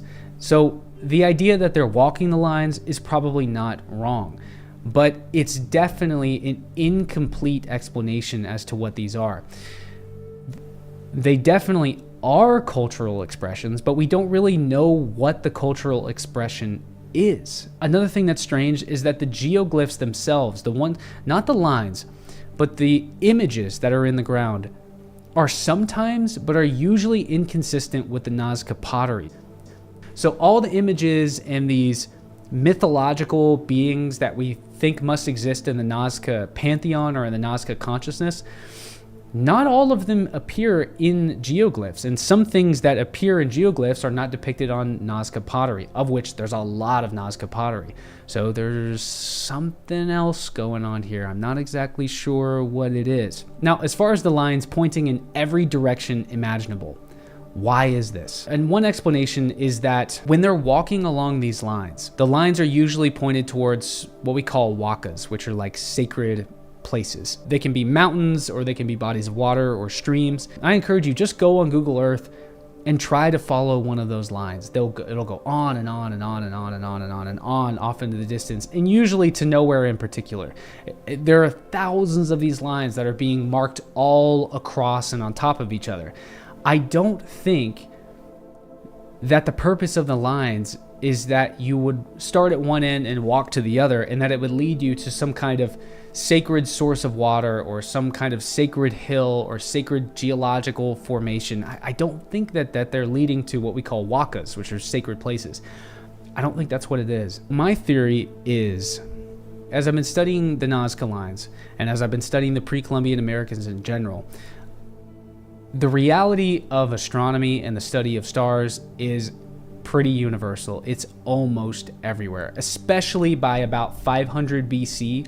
All across the Americas, almost everyone is an astronomer by this point. And by the time we get to 500 AD, everyone is involved in astronomy, because it's the sacred clock. You need astronomy to have a thriving civilization. And as all the civilizations get larger and larger and larger, militaries become formed, and you need food to feed the militaries. So you have to be dialed into the cosmological wheel that's spinning in the sky that tells you when the seasons are coming, so that you can plant and harvest your crops and feed your army and feed your people. It's this momentum, this wave of civilization that moves in, that forces people to be involved in astronomy. So the Paracas people, we have of which the Nazca are descendant from, we have no evidence of significant archaeological sites like cities. What they're famous for, again, are their skulls and their textiles and their art, the woven art that they would be buried essentially within. The Paracas people may be a pre-astronomy culture that existed in their late period around 1000 BC. So it doesn't seem like astronomy has hit these people yet. They're living on the coast. They're able to fish. They have everything they need, and they're not agricultural people as much as other cultures around the Americas are. They're doing a lot of fishing, so they don't have to be tuned in to the cosmic wheel. Now, as they move down and away from the waters, and they're not fishing as much, they're still fishing a little bit in the Nazca realm, but they're also growing corn in these valleys that lead to the Nazca valleys, these valleys that go off into the Andes. So they have to be tuned in to astronomy. Now, what's the dead giveaway for this? I haven't seen this said anywhere, but as I've said all over the place on like every podcast I've ever been on, is that almost all pre-Columbian cities, it depends on how ancient they are, but almost all of them are oriented not to true north, of which the ancient pre-Columbian Americans would have been certainly aware of. They are angled slightly northeast, and this can vary. It depends on where the sun rises on the eastern horizon to these cultures, and what hemisphere they're on, and what their latitude is. But usually it's somewhere around 15 to 25 degrees northeast. Now, this coincides, like I was talking about in the last video, Secrets of the Mexican Pyramids. This coincides with the heliacal rising of the Pleiades in the night sky. And I'm not going to get overly into this. If you want to watch this, you can see the last video. But essentially, the rising of the Pleiades in the night sky as it brings the sun into the sky. It's the last constellation that appears on the northeast horizon. It symbolizes rebirth and growth. And if you align your structure to it, you will be tapped into the astronomical clock that essentially runs the ancient world. And if you can align to this and be tapped into this, you will know when the harvest is coming. You will know when it's time to plant, when the rainy season is coming. That's a whole other thing. The sacred priest city that we used to think was the capital city of the Nazca realm, Kawachi, is aligned to northeast. So the Paracas people migrate away from the Paracas Peninsula and they become the Nazca people and they adopt astronomy. So the orientation of the city itself, or of this priestly Mecca site, is telling us that the Nazca are involved in astronomy. This is something that is not widely acknowledged by South American archaeologists. I just read a book on this, and there's absolutely nothing about this in that book, and there's nothing to indicate in that book that the lines definitively have anything to do with astronomy. So the reason that I think that the Nazca lines make absolutely no sense is because I think that the Paracas people, as they evolve into the Nazca, they are trying to figure out astronomy. They see all these other people around the Andes, around the pre-Columbian world, experimenting with the stars and trying to understand them. And I think that the reason that we see so many thousands of lines, one laid on top of the other, laid on top of the other, laid on top of the other, is because the Nazca people are experimenting with what alignments to what constellations work. And they're trying to, I think they're trying to figure out the clock in the sky and see where these alignments come in. And I think that probably the vast majority of the lines are not a mistake, but a step towards fully understanding the night sky. And so some of them become irrelevant and they're carved over. And that's why the Nazca were only repairing and quote unquote sweeping some of the lines and not all of them. Also, there's evidence that the geoglyphs that depict like animals and people, these were being made in earlier periods because we can see the lines and trapezoidal formations that just cut right through them and erase them. So it's almost like at some point they move on from making the geoglyph images in the ground and they're just focused on lines. And I can't explain that. I don't know if anybody will ever be able to explain it. I think it's just a proverbial mystery. But what I think that the Nazca lines are almost certainly early ancient astronomers experimenting with the daytime and especially nighttime sky and trying to figure out the cosmic wheel that is spinning above them and why some stars spin every day, why some appear and why some disappear, and why some return to the place that they were at before. And you can imagine, you look up at the night sky and especially think about when there's no light pollution, just how many stars they may be interested in tracking. And when you're at the very precipice of learning astronomy, there's a lot to figure out there. And that's why I think that the Nazca lines don't make sense, because without a person who is an actual ancient Nazca that could speak Spanish or speak, Quechua, some ancient South American language that we can communicate with, without somebody to explain the Nazca lines to us and make sense of their process, the Nazca lines just aren't going to make sense. And that's why if anybody ever tells you that they definitively understand the true purpose of the Nazca lines, I am giving you the permission to ignore them because they're wrong. So these are the most controversial mummies that have ever been found. Supposedly found around the foothills of ancient Nazca, just off the coast of southern Peru, these Nazca mummies come in all shapes and sizes. Some look humanoid, some look like E.T., and others look like strange science fiction aliens. Some claim they're fakes, some claim that they must be authentic, whether they are really aliens like some claim them to be or not. My friends Jesse Michaels and Will Brown at Incredible History have both covered the history and forensics behind these mummies. Experts still have not been able to explain nor verifiably debunk. That said, I'm of course very skeptical about all of this. I think that the size of the universe essentially indicates to me that it is basically, without a shadow of a doubt, there must be other intelligent life somewhere out there in the universe. But whether or not they've actually made it to Earth or interacted with human beings in any way that we can detect, let alone even in recent history, I'm very skeptical of that. And so it makes me wonder if these little Nazca Peruvian mummies are something more than just a hoax and they are not fakes and they are actually authentic. Then what exactly could they be, and can we find some kind of context for them in the pre-Columbian world? Since all of the mummies, especially the larger humanoid specimens, haven't yet been debunked by experts, and because I'm not an expert in forensics or anatomy, but I am an expert in the pre-Columbian cultures of Mesoamerica and Peru, in this video I'm going to break down what we know about pre-Columbian culture's affinity for skull binding, body modifications, brain surgery, other surgical procedures, and genetically engineering people with deformities. And if they're not a hoax, then I'll give you my theory on what I think that they could be and a semi-plausible context within the pre-Columbian world that I think these Nazca mummies may be able to fit within. So for anybody who's interested in this topic, I think we should all be prepared for the very plausible reality that not all of these mummies are authentic. But even if one of them is legitimate,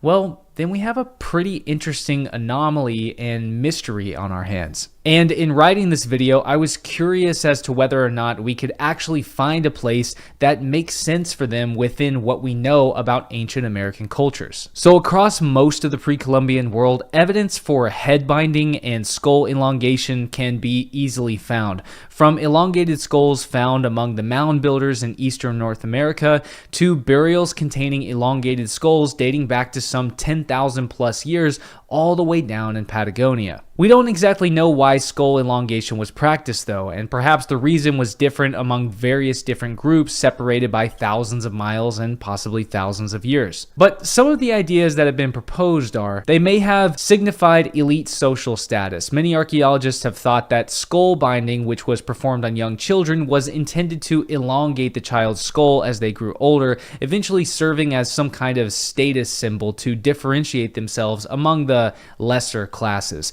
This idea comes from the fact that often we do find evidence of skull elongation in the tombs of wealthier individuals, while the tombs of the poor contain skulls that look pretty similar to ours today. But I guess the real question here is, if skull elongation was meant to signify status, then why does it, and how did that begin? What was the inspiration for wanting to elongate your skull? And one of the things that I think people don't realize about skull elongation is that skull elongation isn't something that you can perform on yourself. It's very clearly something when it is not natural and it is being induced on people's skulls intentionally. It is something that an adult has to come up with and then force upon a child.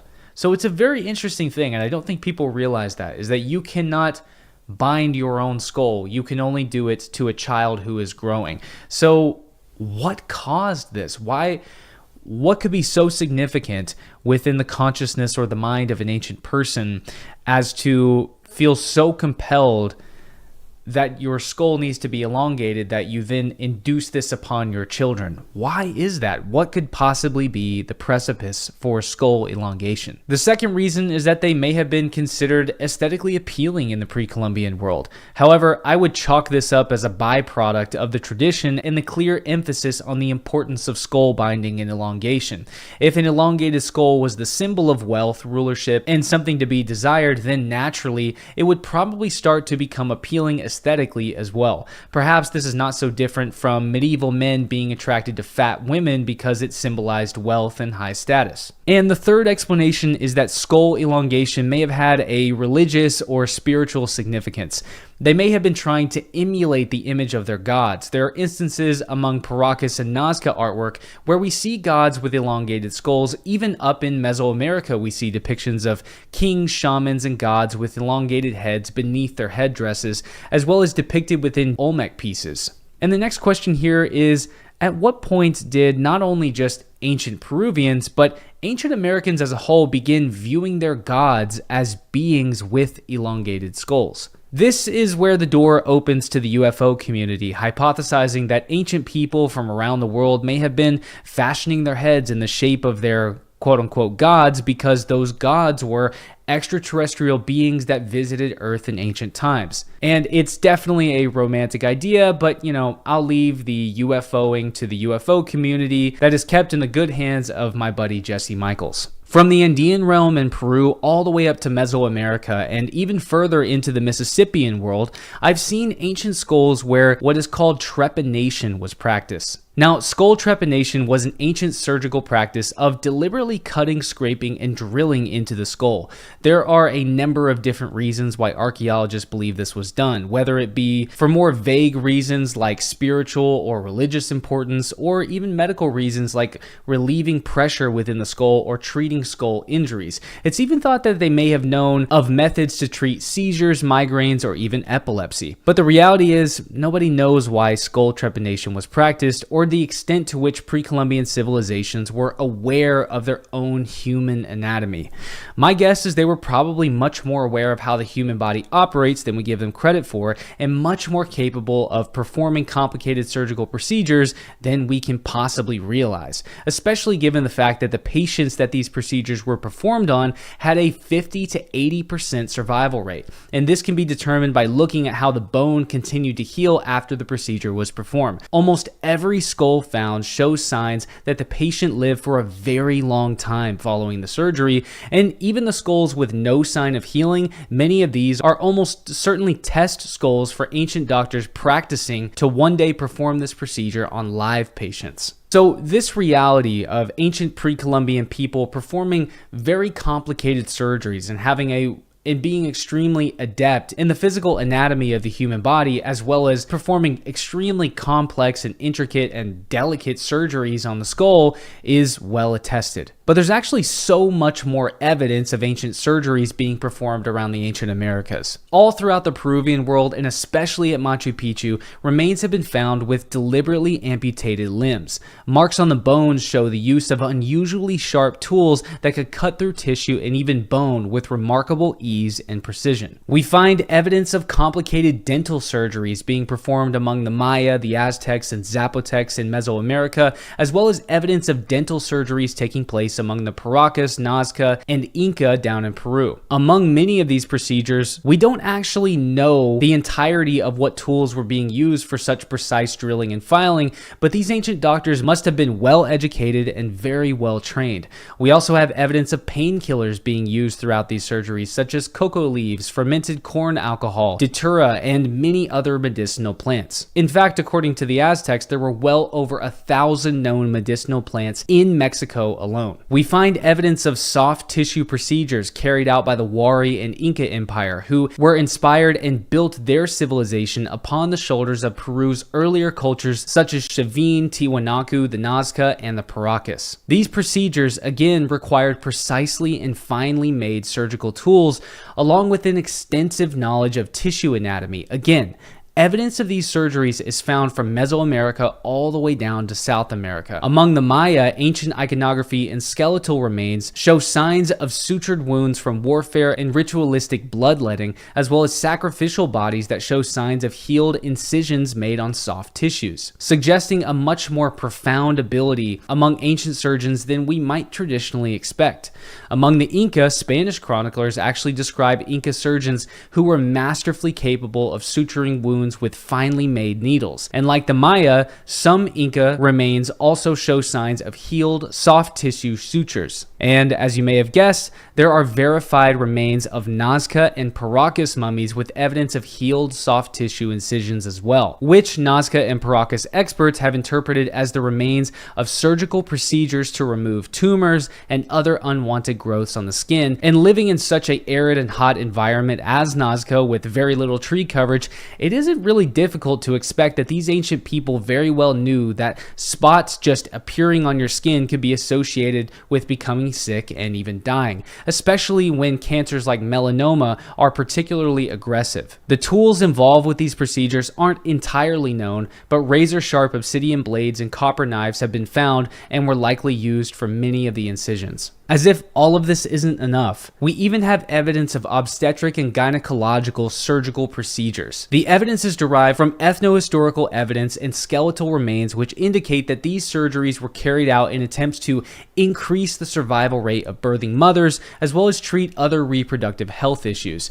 Numerous mummies found from all around the Peruvian realms, including mummified human fetuses, show an extensive ancient knowledge of obstetric anatomy. From Mesoamerica down to Peru, we see evidence of pre-Columbian surgeons carrying out extensive and complicated procedures to intervene with the complications of breech births and other maternal complications. They were able to manipulate and reposition the baby inside the mother's womb, as well as perform cesarean-like procedures. And in researching this video and trying to find some kind of context to give these Nazca mummies, I think I realized so many different points of view of the ancient pre-Columbian world that I had never really considered before.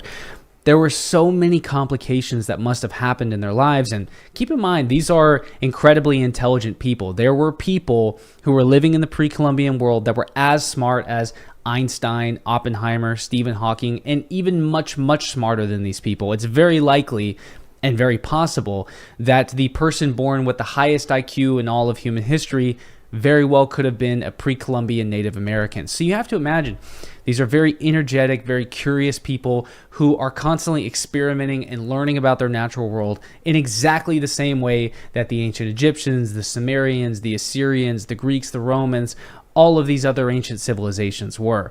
The pre-Columbian Americas were absolutely no different. We even have evidence for bone setting and fracture repair. It's abundant and found across nearly all of the pre-Columbian Americas.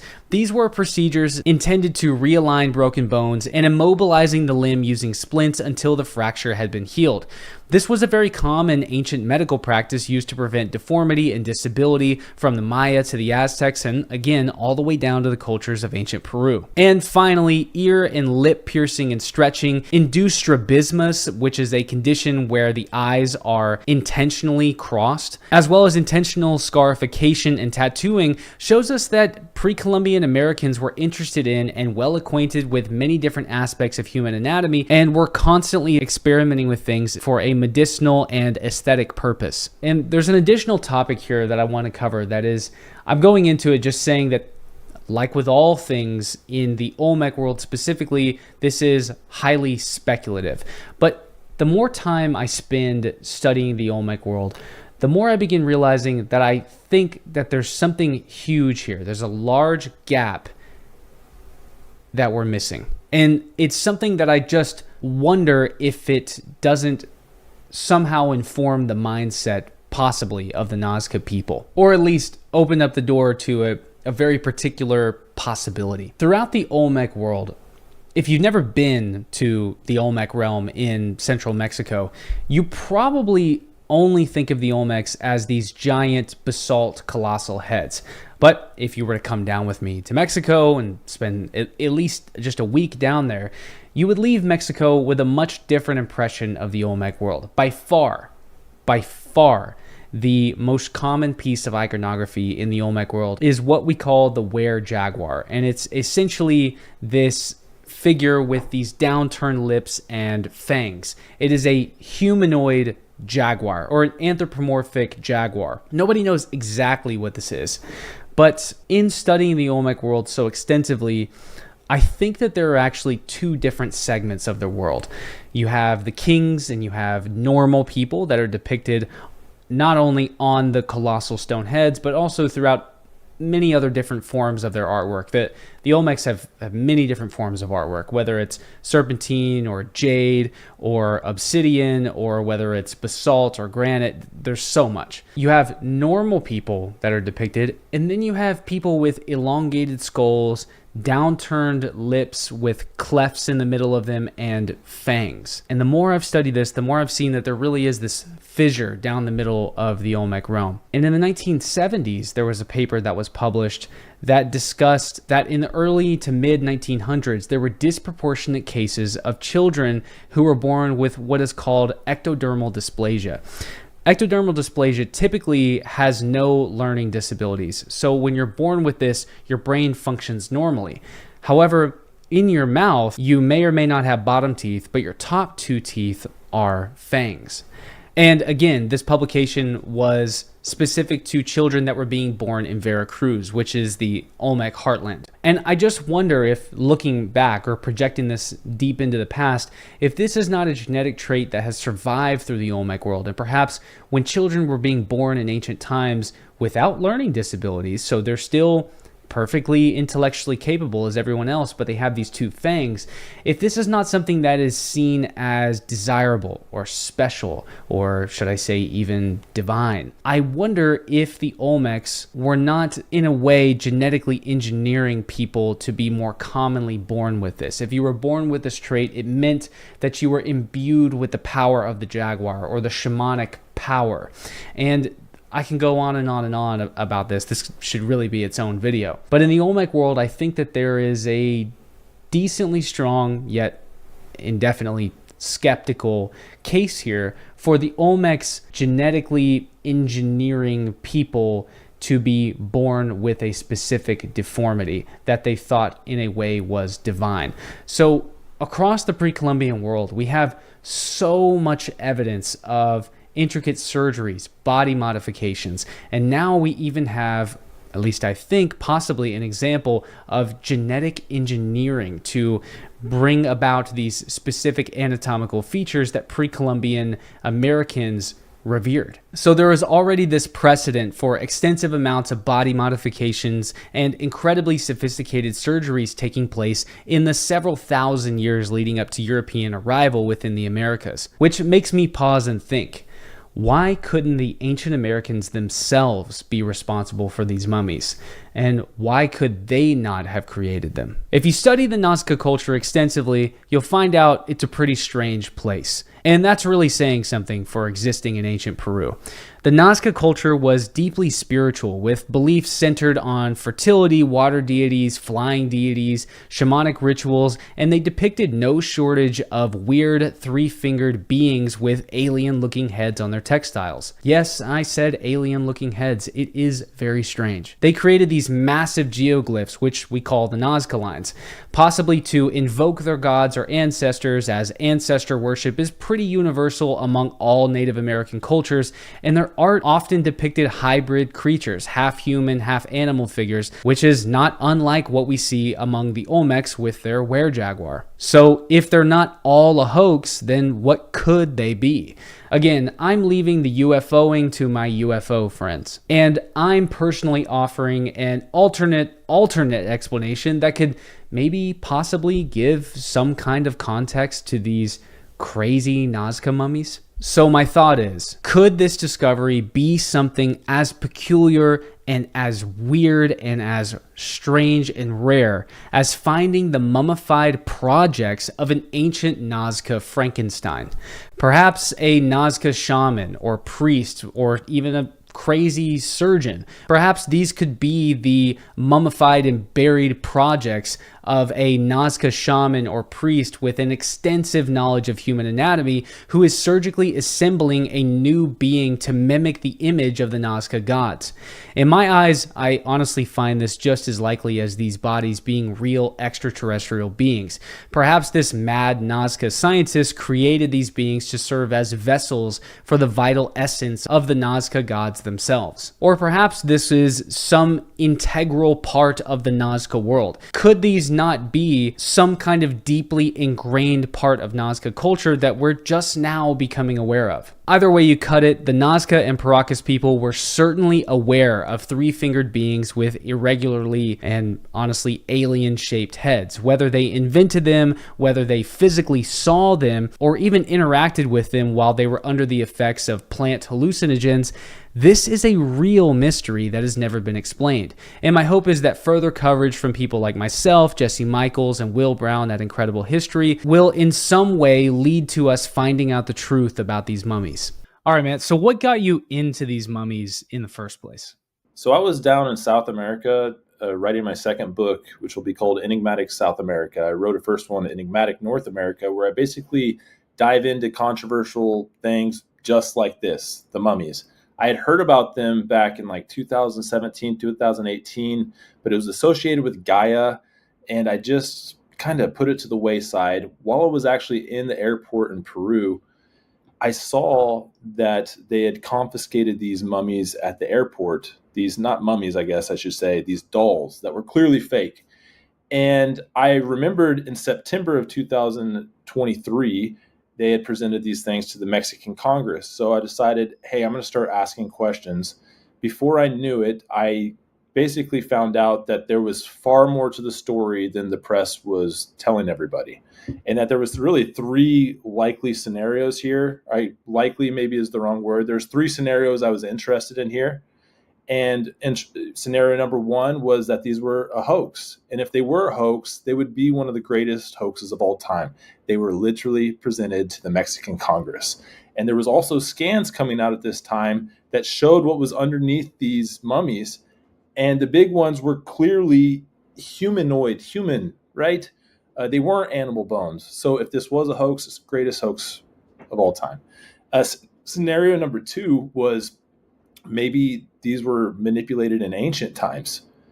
And if that's the case, then wow, this is maybe the greatest discovery in all of anthropology coming out of Peru. The level of sophistication needed for what we're going to talk about, some of the things we're going to talk about, would just blow away what we know about the Nazca people.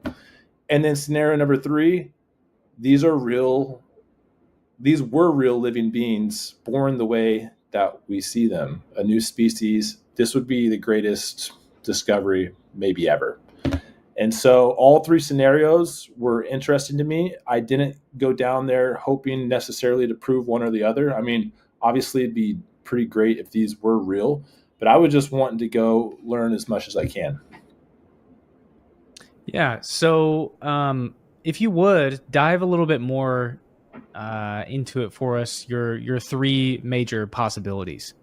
Yeah. So I guess the three things that are the hardest to explain, really, I kind of want to focus on one. Jesse Michaels does a great job in his documentary on the DNA, and we might be getting some more information on that because Jesse's taking some action on trying to get a better DNA sample with Colossal Bioscience Lab. So kudos to Jesse for that. But for me, the biggest thing that always blew my mind was when I interviewed Dr. Zuniga Jr., the younger doctor who is both a licensed medical professional and a licensed dentist, who has plenty of experience with surgeries and something he sees called osseointegration. So when he puts metallic implants in mouths or whatever for surgeries, after 6 months, the body starts to really osseointegrate to that. And I might be using the wrong terminology there, but basically what that means is organic tissue starts to fuse to the actual metal. And when he dissected one of the little ones, which I've kind of stayed away from, I'm interested in the big ones. But when he dissected one of the little ones, yeah, exactly. It might have actually been that one. He noticed that on the metallic rod that is implanted in their chest, what he thought was osseointegration. If that's true, and this hasn't been peer reviewed necessarily, but he is a professional, and there's been other doctors say they've experienced the same thing with other bodies that they're looking at down there. If that's true, whatever was implanted on that bone, that chest, whatever that was, would have had to have been alive. Is that true? I'm not a doctor. I was just reporting what the doctor was telling me. So that to me blows my mind. And then also, if you just kind of want a little bonus anomaly in there, Dr. Zuniga Sr. told me that Maria has 32 vertebrae, while most humans have 33. From what I understand, this isn't exactly impossible, but we are talking about anomalies that are happening here. And it's something to be considered because you're looking at these bodies trying to see if there's anything different from humans. And that is definitely one of them. Apparently she has 32 vertebrae, while most humans have 33. She also has a protruding mouth. Some of them say that the eye sockets are abnormally large, but I have also, to be fair, seen large elongated skulls in the Nazca region that have what appears to be large eye sockets. So those ones come to mind. But to me, if that's true about the osseointegration, how do you explain that? One more bonus one is people are talking about the fetus inside of Montserrat having 3 fingers. I've seen the scan where they highlight those 3 fingers. And to me, I was wondering, is that kind of highlighted in a way that would show that? And so I asked Josh McDowell, who's the lawyer of the American scientists, whether that image is accurate. And he said they really just need better imaging to tell. And he didn't confirm or deny whether that baby, that fetus, has 3 fingers or not. But if that is the case, how do you explain that? That would be a weird one. And on the opposite side, is there anything about the mummies that you think is a red flag for you? Something that in the inverse is also unexplainable? Yes. So I guess it's not necessarily that it's unexplainable, but the story is just something people need to consider. At the end of the day, we don't know where these were found. Archaeology, the way I understand it, kind of works like a crime scene. You can tell a lot about what the truth is on a subject by just studying the actual scene of where these actually were found. The red flag number 2, I'm starting to see photos of giant heads circulating that are way different than what we're seeing with Montserrat and Maria, the 2 that look the most real in my opinion. These giant heads are also covered in diatomaceous earth, and they have this brow that is clearly like, I don't have to be a biologist to tell you, if what we're seeing on the surface is the same as what's underneath, then that's a new species. So my question is, why haven't those been scanned? And if they have been scanned, which I don't necessarily think they have, but if they have been, why isn't that released to the public? We should release everything. And a lot of the proponents have said, well, those giant heads are probably fake. That doesn't mean these big ones are fake. And hey, I agree with that, but let's put it all out there. Because if these are fake, we should be able to see exactly how they did it, right?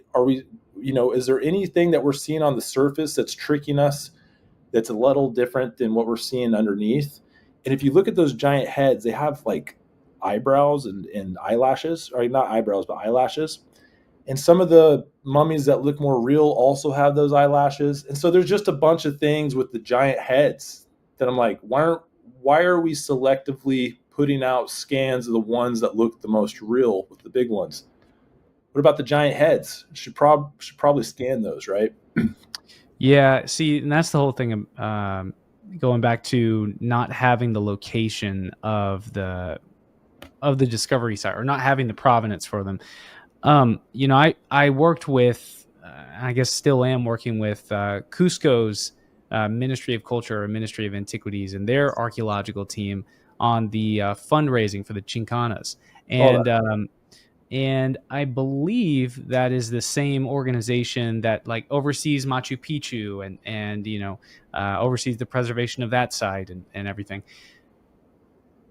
And just the idea that Peru's archaeological department wouldn't be all over this all the way down in Nazca.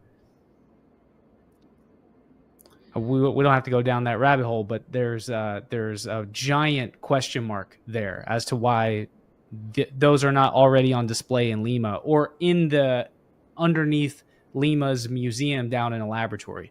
And to be fair, in the early days of this, the Ministry of Culture was just very uncooperative. And so I don't actually blame the proponents for how they've handled this. Like the University of Ica, in my opinion, Dr. Zuniga Sr. and Dr. Zuniga Jr., all of those guys, in my opinion, have done a great job. They're doing what they can to preserve these. They've done what they can to look at these because they were asked to.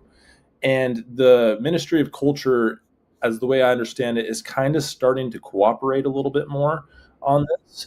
I was at the press conference that got raided, and they were not cooperating then. They were there to confiscate the bodies, and we might not have ever seen them again. A couple months later, I think some management changed, and the University of Ica actually at one point took custody of Maria for a quick scan and then returned it, with good faith, goodwill to the University of Ica, which is where I saw Maria. I saw Maria at the University of Ica, and they're working with the limited resources that they have.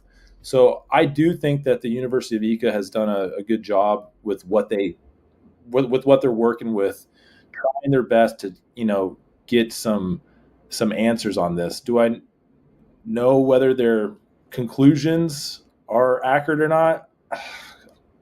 I don't know, but the heads kind of throw me for a loop there.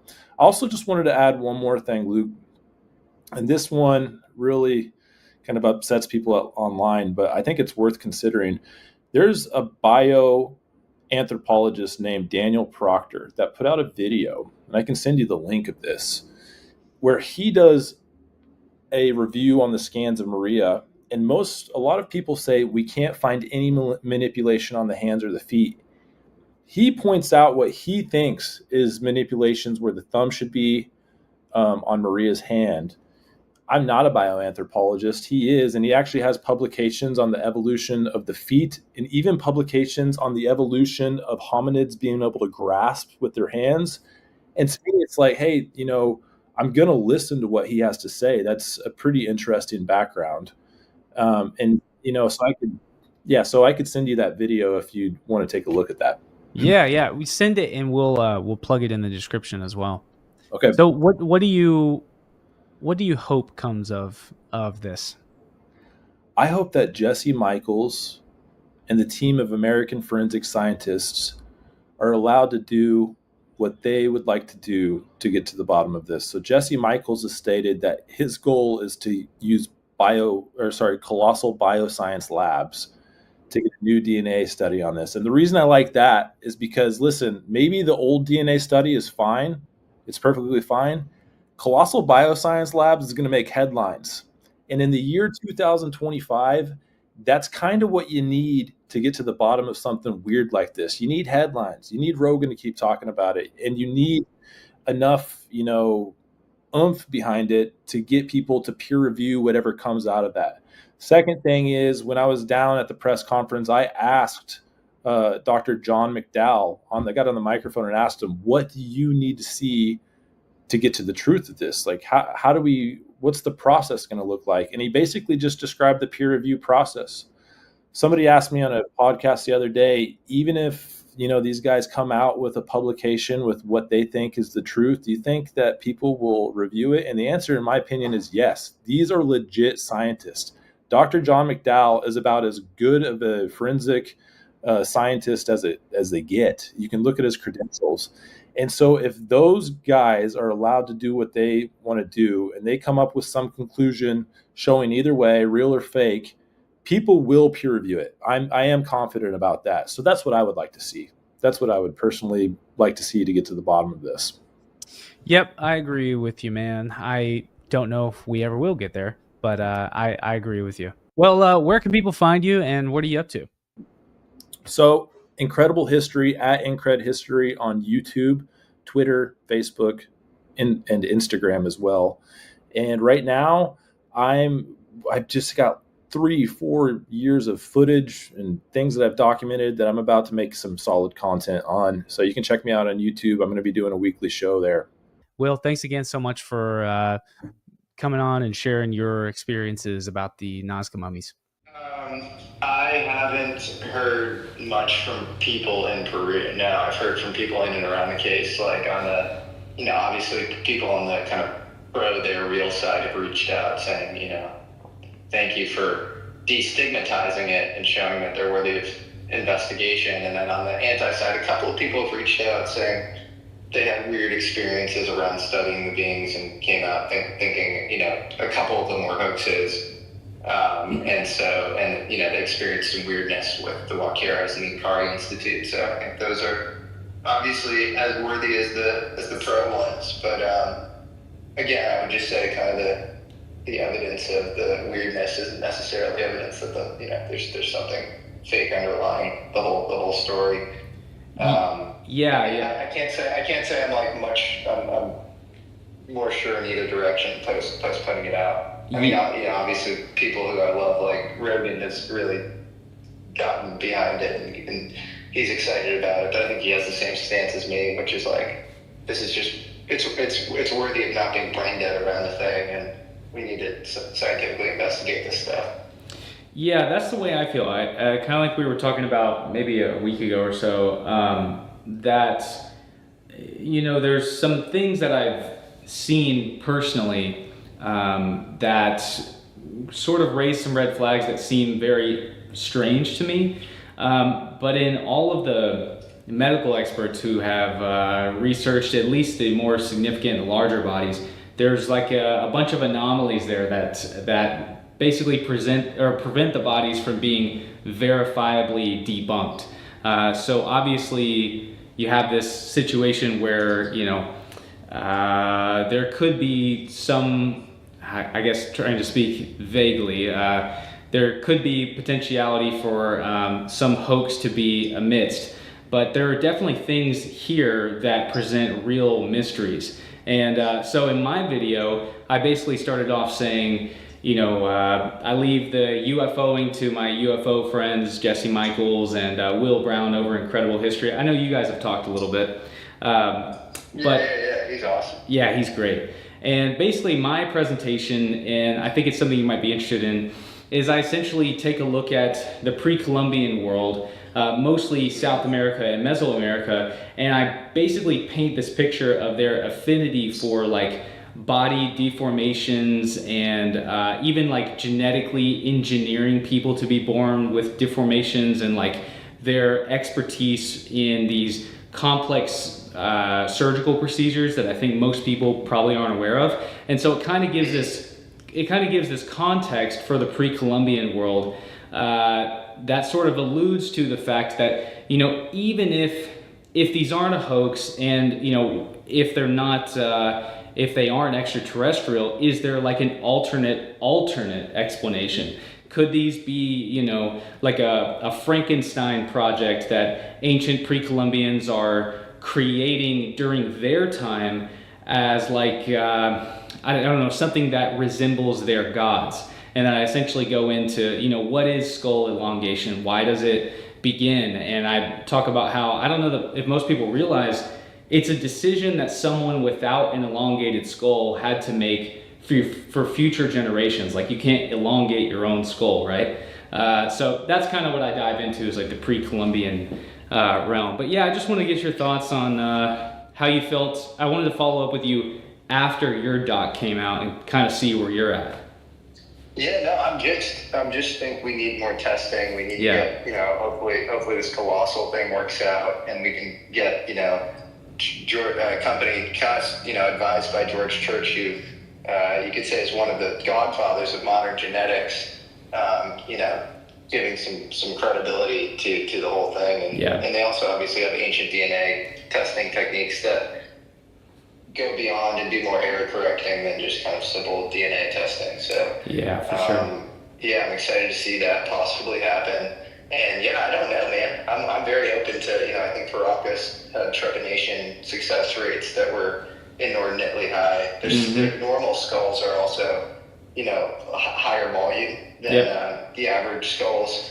And so what does that point to? Is it, it's the classic, Von Daniken sort of people from the stars, or, just like the megalithic architecture. How do you explain it? Is it via more advanced society, or people paying homage to these sort of greater beings, greater beings themselves? And I think these questions are not, I don't want to say unanswerable, but they can be very hard to answer. Exactly.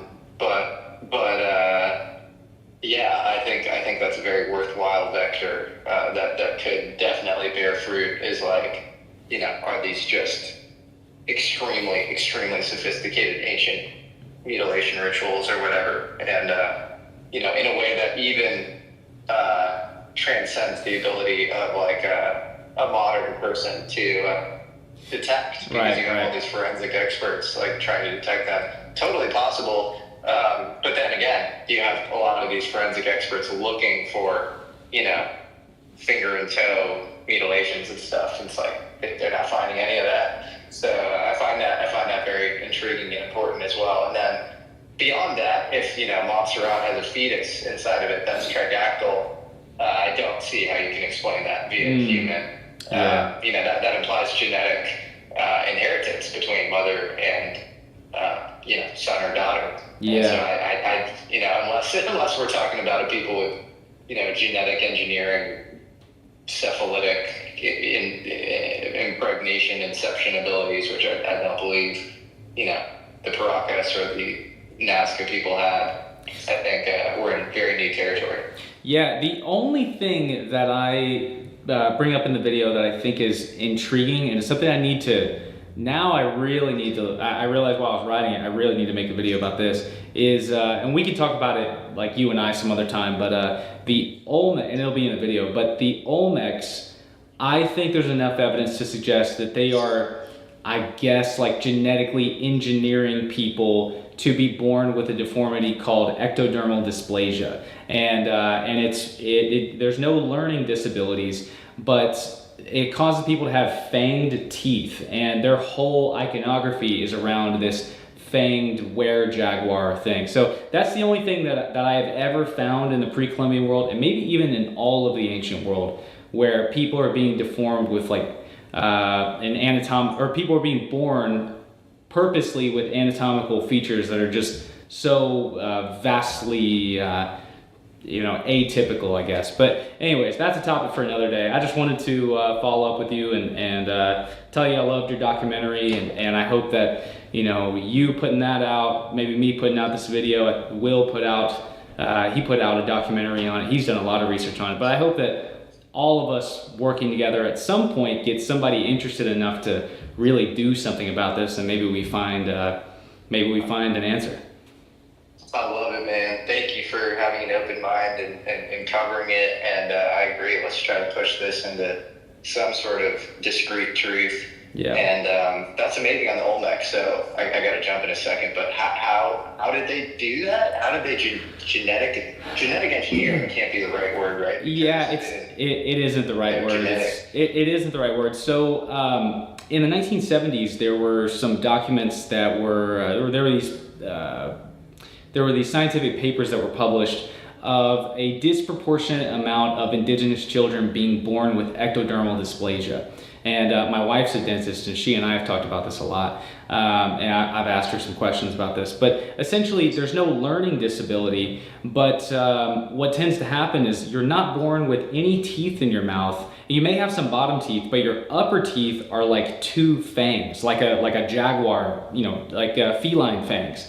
And so all throughout the Mesoamerican world, since then, people with deformities were venerated. And like when the conquistadors arrived in Moctezuma's palace, his palace was full of all these people with particular deformations, and they were being essentially spoiled and treated like they were, you know, semi-divine beings. And so in the time that I spent studying this, I wondered if when you study the Olmec world, you see all these depictions of like dozens of people who are depicted as were-jaguars, and it gets more and more obsessive. And I have wondered as I've been studying this if the Olmecs were not like, I guess selectively breeding would be the right word, right? They're selectively breeding people with this trait of ectodermal dysplasia, and more people are being born with it. And my thought is like when they're born with this deformity, it essentially imbues them with the power of like their shaman or their, you know, religious figure or whatever. But that's the only thing that I've ever seen in the pre-Columbian world, and maybe all of the ancient world, where ancient people are like selectively breeding people to be born with some kind of deformity, right? So, and then that becomes obsessive in Mesoamerica. Like everyone who's abnormal becomes venerated. Like they venerate dwarves, and they venerate like people with hunchbacks, all kinds of stuff. So fascinating. Yeah. So interesting. Yeah. So but that's a topic for another time. I got to do a lot more research on that, but maybe one day you and I can touch on that again. Let's do it. Well, I appreciate your time and attention on this, and excited to see what happens. Yep. All right, brother. Well, you enjoy your time off. It's good talking to you. Thanks, Luke. You too. Talk to you soon. All right, man. Catch you later. And I just want to give a shout out to my buddy over at tridactyls.com for sending me this creepy little head. So when I finished my research around Orellana's expedition down the Amazon and the first explorers of the Amazon traveling downriver and exploring into the interior, I was left with a handful of questions about the ancient Amazon and the possible hidden civilizations that exist in the interior of South America that really kept me up at night. Now, the Amazon is probably the most formidable environment in the entire world to explore. It's really one of the last frontiers. You have the Amazon and you have the Sahara, but I would really put the Amazon probably above the Sahara as far as the level of danger that you endure trying to explore that environment, as well as probably the possibility of civilizations just being found on that unexplored and unconquered frontier. It's just that formidable. The entire environment of the Amazon has completely evolved and been bred for self-defense. It's known as a green hell or a green desert.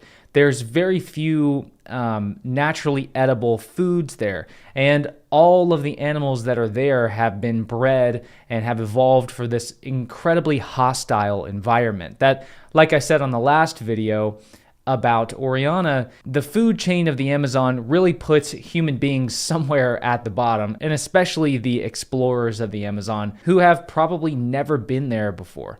So my first question about hidden civilizations in the Amazon is, what was El Dorado really? Today we think of El Dorado in the same way we think of it in the Disney movie, that it's a lost Native American city of gold, a very, very rich city, or perhaps an entire civilization hidden off somewhere deep in the interior of South America, although Disney puts it in Mexico, which is odd to me, but whatever. But that's really not actually what El Dorado was, according to the original legend. The original legend came from somewhere in Ecuador or Colombia, and it was around Lake Guatavita in one of the tribes nearby there, probably the Muisca tribe. And they would essentially have this king who would sit on a raft, or it may have even been a golden raft, and he was covered in some kind of gold dust, like either literal gold dust or thin, malleable sheets of gold that were placed across his body. And then when he reached the center of this primordial lake, he would dive in and essentially wash the gold off of him. And it's even thought that they would give gold offerings such as jewelry or ornaments or gold statues, gold artifacts, what have you, into this lake, essentially giving piety to the gods, giving offering to the gods to bless the tribe, possibly to bring the rains for helping harvesting crops and growing crops. That's the original legend of El Dorado. And eventually that evolved into these lost cities of gold that Spaniards would hear about somewhere further off in the interior. Now, Lake Guatavita, it is in the greater region of Amazonia, but not really what we call Amazonia. And these stories of these lost golden civilizations hidden somewhere in the interior of the Amazon began permeating out and spreading their way through this new Spanish colonial world that was being established on the west coast of South America, on the opposite side of the Andes from the Amazon. And so Spaniards became fascinated by this idea, and they saw some glimpses and heard evidence and rumors from tribes on the peripheral of the Amazon of greater civilizations in the interior, but the Spaniards never actually found the civilizations. They were too far away, and they never seemed to actually be along the Amazon River. 500 years later, I have the ability to look back on this, knowing much more than the Spaniards exploring the Amazon did at the time, and try to piece together something that makes sense. And what I think is that El Dorado, the actual legend of El Dorado, probably really was about this gilded one, or the golden one, this king who would go out on the lake covered in gold and dive in and wash the gold off of him for the gods. However, I also think that El Dorado, the legend, meaning lost golden civilizations or hidden civilizations in the Amazon, is also true as well, because we would hear about Percy Fawcett. He heard about places off in the Amazon as well that were these rich, sophisticated, advanced, large, sprawling civilizations, but he had never actually referred to it as El Dorado. He called it the Lost City of Z or Zed. And my impression looking back on this is I think that El Dorado was probably all of the Amazon. I think the entire Amazon was filled with huge, sprawling, shockingly sophisticated civilizations, not only along the river, but in the interiors as well. And I think that even to this day, the Amazon, the environment just hasn't been conquered enough for us to be able to really get in there and understand what was going on in that world. But I have no doubts that during the time of Orellana, 1541 to 1542, going down the Amazon River, there definitely were these filthy rich civilizations existing within the Amazon, and that by the time Percy Fawcett came, the reason that he may have never actually found them is because Spanish disease had spread throughout the Amazon and had wiped out millions and millions of people, entire civilizations just disappearing overnight and then being swallowed up by the jungle. The next question I have is whether or not Orellana made anything up. This was something that was kind of common among some explorers. They would make up things or exaggerate things to be able to secure funding for their next expedition, because this was, for some of these explorers, this was how they were actually going to make a livelihood, make a name for themselves, become famous, become rich, or secure a second opportunity to go back and perform another major conquest. Now, a lot of scholars think that Orellana was drastically making things up, that the huge snakes and sprawling cities and the mystical towns that he visited and the shamans that he saw, and especially the lighter skinned Amazon women warriors that seem to reflect the legends of the Amazon Greek warriors from Greek mythology, they especially thought that that was made up to try to allure the king into funding another expedition. But I don't know. I think that there were so many things that existed in the American world that he saw that really don't make sense to the Western European mind. And after the Spaniards left, they spread influenza across the Amazon. And every future return that Europeans made into the interior of the Amazon, they found less and less and less of what Orellana was able to find. And as time went on, Europeans became suspicious of Orellana. And by the late 1800s and the early 1900s, during Percy Fawcett's expeditions, they were essentially saying, Orellana, he was just lying about everything that he saw. None of it was true. He was just lying to secure funding. But in reality, I think that probably what happened was that the disease was leaping in front of the Spanish army and wiping out Native American civilization by the millions. Entire cities were disappearing overnight, again being swallowed up by the jungle to never be seen again. We have to remember that when Pizarro arrived in Peru, the Inca emperor Atahualpa's father was already dying of some kind of disease. And most likely what had happened is in the early 1500s, let's travel out of South America, back up through Mexico, back up into the Caribbean. There were European traders who were poking around on the coast of the Yucatan and interacting with the Maya people, just barely, not conquesting, not really going inland, but just landing upon the shore, interacting and speaking with these people. Well, they infected those Maya people with European disease, and that disease began sweeping across the Maya world. By the time when Cortez arrived in 1519 on the coast of Veracruz, he was meeting with the Maya people, the Mesoamerican people, and he describes them as small, weak, and sickly. Well, they had been getting sick for the last 2 decades. Now, let's travel to the other side of the Maya world, off the coast of Belize, the Caribbean coast. It's going down Belize, down modern-day Central America, through Panama, spreading into Colombia and across the Amazon, down into the Inca Empire, where in 1532, Pizarro then arrives. After Cortez has conquered the Aztec Empire, they followed the gold trade routes down into South America. Pizarro arrives, and now this same disease is spreading across the Inca realm. The Inca were in trade and war with the Amazonians, so this disease was also already spreading through the Amazon as well. It was jumping entire continents ahead of the Spaniards. So, the things that Orellana saw, I really highly doubt that he was exaggerating. Maybe they were romanticizing the things that they saw, possibly.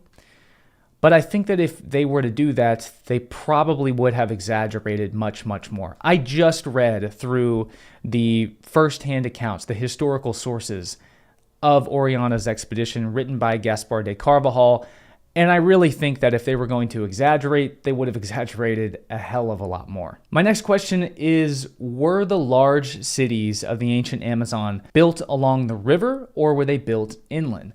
Now, Orellana went down the stretch of almost the entire Amazon River, where the Coco River meets the Napo River, where the Napo River meets the Amazon. He traveled from there all the way to the mouth of the Amazon.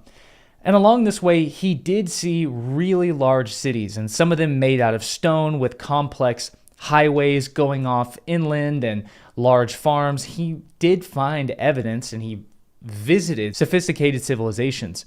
However, none of these civilizations seemed to quench the thirst that he had for something that was more similar to Cusco or Tenochtitlan.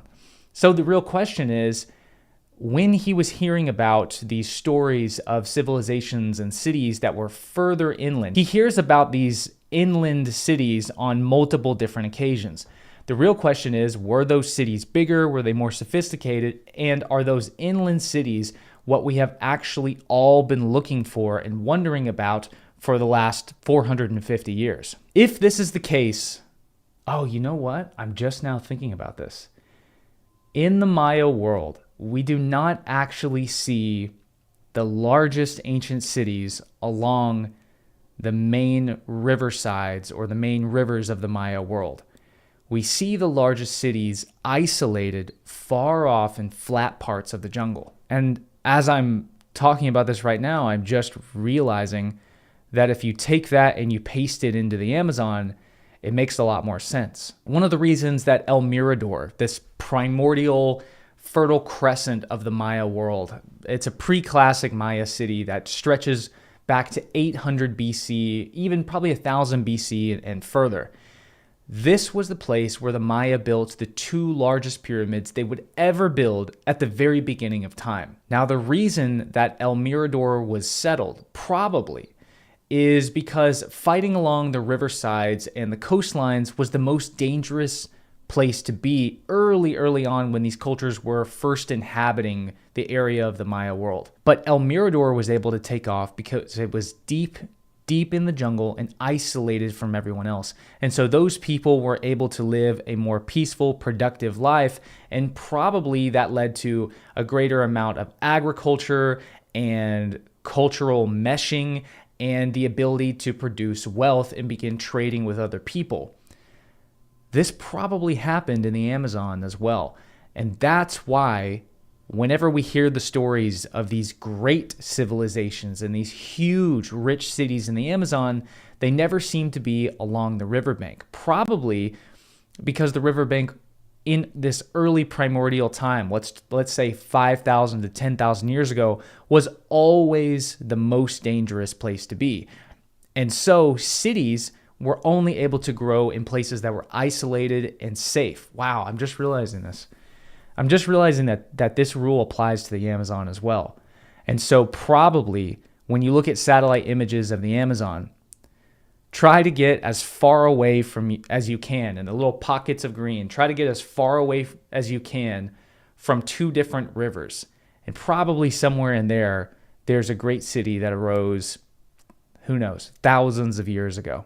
And that might actually be what Orellana was hearing about as he was traveling along the Amazon River. Something else I'm curious about that you hear about in the Aztec world, you hear about in the Inca world, and you hear about it through the firsthand accounts of Orellana and Carvajal going down the Amazon, was their exposure to sorcerers and witchcraft and magic. This has always fascinated me because even though I'm a Christian, I'm a big proponent of the fact that other religions are probably not all hocus pocus, and that even Christianity is probably not what it seems to be on the surface. That religion itself is much more complicated and nuanced than any of us can possibly understand. And I don't think that people who were really cognitively no different than you and I living today, I've said this before, that it's very likely that the most intelligent person who ever lived, the person with the highest IQ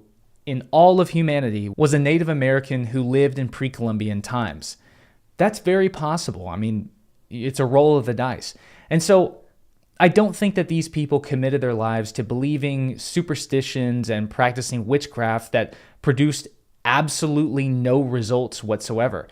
I just think that there is a realm of understanding and an understanding of how to extrapolate results out of the natural world around you that Europeans just didn't take a hold of 2,500 years ago when Western civilization and Western thought really began in Athens, Greece.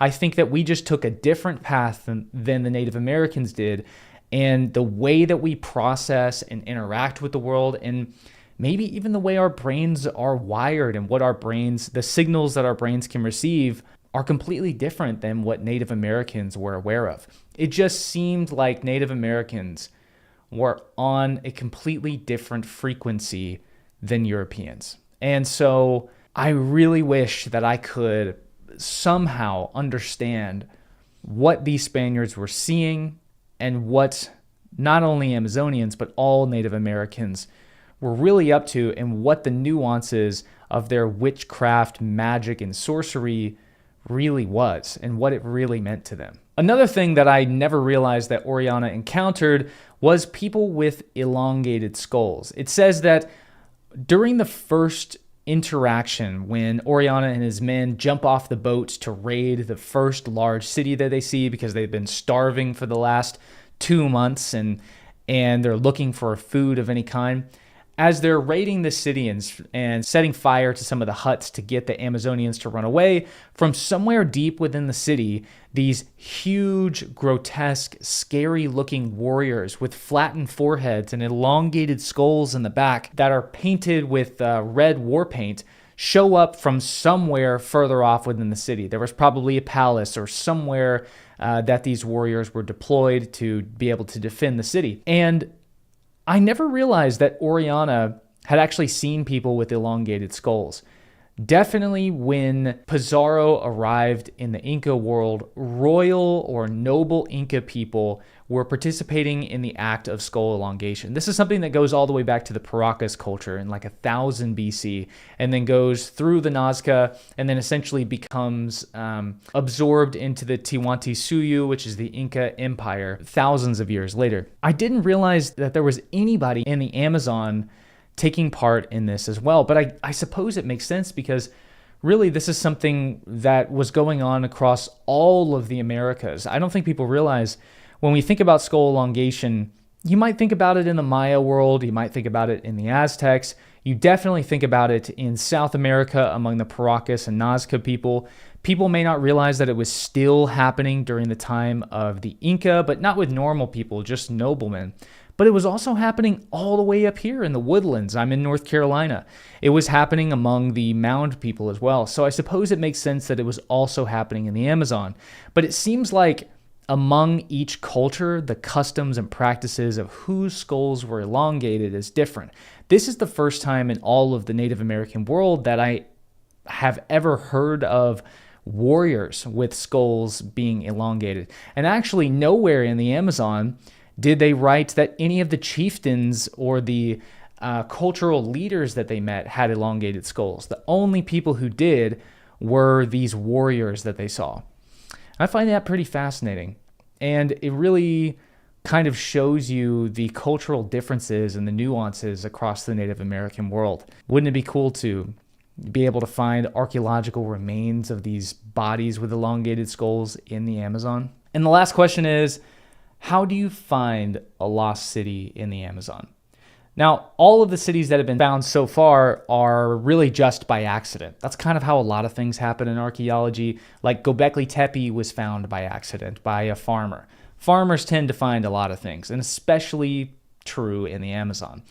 On the peripherals of the Amazon, you have local farmers who are extending their land. They cut down the trees, they're creating farmland, and as they're out there, they realize that they're hitting mound sites, and they end up finding these huge, sprawling, like miles-long geometric patterns that are carved as earthen structures into the ground. And hundreds of these sites have been found around the peripheral of the Amazon.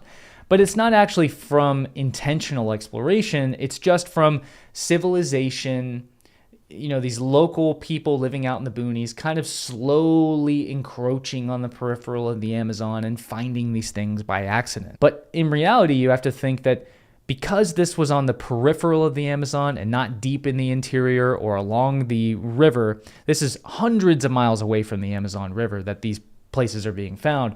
These are really just people who were living on the peripheral that were far away from the hubbub of what was going on. Exploring the interior, trying to find these huge hidden cities and civilizations, that's really never been done yet. There has been some LiDAR that has been scanned in the interior, and they've found huge archaeological sites. One of them, the site of Kiriguyu, and then another one that was found recently in Ecuador with like as many as 2,000 structures found in it. Some of these cities are estimated to have inhabited up to 1 million people, which is the same size as ancient Rome at its height. That's enormous. And that's just one city in the Amazon, which another thing is some of the estimations of the population of the Amazon in 1541 when Oriana arrives is only around 2 million people. But then now, since the late 90s, we're finding some of these cities, just a few examples of them, that they're estimating 1 million people lived in. Well, that means we need to take the estimation of how many people were living in the Amazon and greatly multiply that. Another one of the coolest insights that I got was when Oriana and his expedition stopped at a place that they called Pottery Town. And it's kind of this slice of land that is between the small tributary where the Japara River comes down and where the Japara River meets the Amazon. So it's these 3 rivers, or I should say 2 main rivers and one little small connecting river, and it's this slice of land. And it's thought to have been somewhere right here in this area that he came across a place called Pottery Town. And when he went in, it was essentially the entire town was made up of storage houses where he would walk into these huge long buildings that would be filled to the brim with some of the nicest, most elegant pieces he had ever seen. And you have to remember that some of these Spaniards were well-traveled and well-educated people, and Spain was colonized by both Greek and Roman cities as well. So people who were growing up in colonial Renaissance Spain were very aware with the artistry and the magnificence of Greco-Roman civilization. And so while he's at this pottery town, he's looking at the pots and he's like, wow, these really are amazing. I mean, this is on level with Roman artifacts that I have seen from my childhood back home. How are they able to create these things? And surely they're not making it all for this town. It looks more like this is a factory town that is here to make these vessels, and they must be selling them somewhere further off inland. Now, we don't really know if this is something that Oriana thought or if it's something that he had kind of been told by one of the locals, but it was certainly the impression that he got. I found this really interesting because what it gives us is an area that is either nearby or is connected to larger civilizations somewhere further in the interior. Again, this was something he had heard going all the way down the stretch of the river, was that these great cities he was looking for were somewhere further to the interior. And it was just too difficult for Oriana to be able to get out there because they were barely surviving native attacks while they were on the river. If they tried to go further inland, there's no way that they would have survived the expedition. So I went and looked at where the Japara River meets the Amazon River on satellite imagery. And I have to say, I totally agree with Oriana's assessment. I actually think it would be a perfect place for a city that is selling goods to inland cities, both north and south of the Amazon River. And I think that if you were going to try to find a lost city in the Amazon, well, searching that little slice of land between where the Japara meets the Amazon and the little tributary runs between them, I think that starting there, you could definitely find pottery because pottery is indestructible. And then perhaps from there, you may be able to branch out and find something. When archaeologists do explore ancient settlements on the peripheral of the Amazon, they come across highways.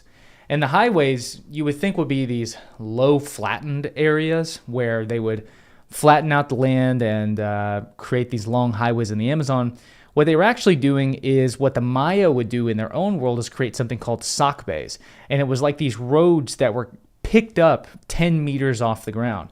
And essentially what this did was it allowed you to get, because it rains so much, it allows you to get up out of the muck and walk on an elevated platform. And then sometimes when it would rain and the sides of these roads would fill up with water, they would hop in canoes and then sail down the side of the highways. And also Orellana saw these highways branching out of some of the great cities that he saw along the river.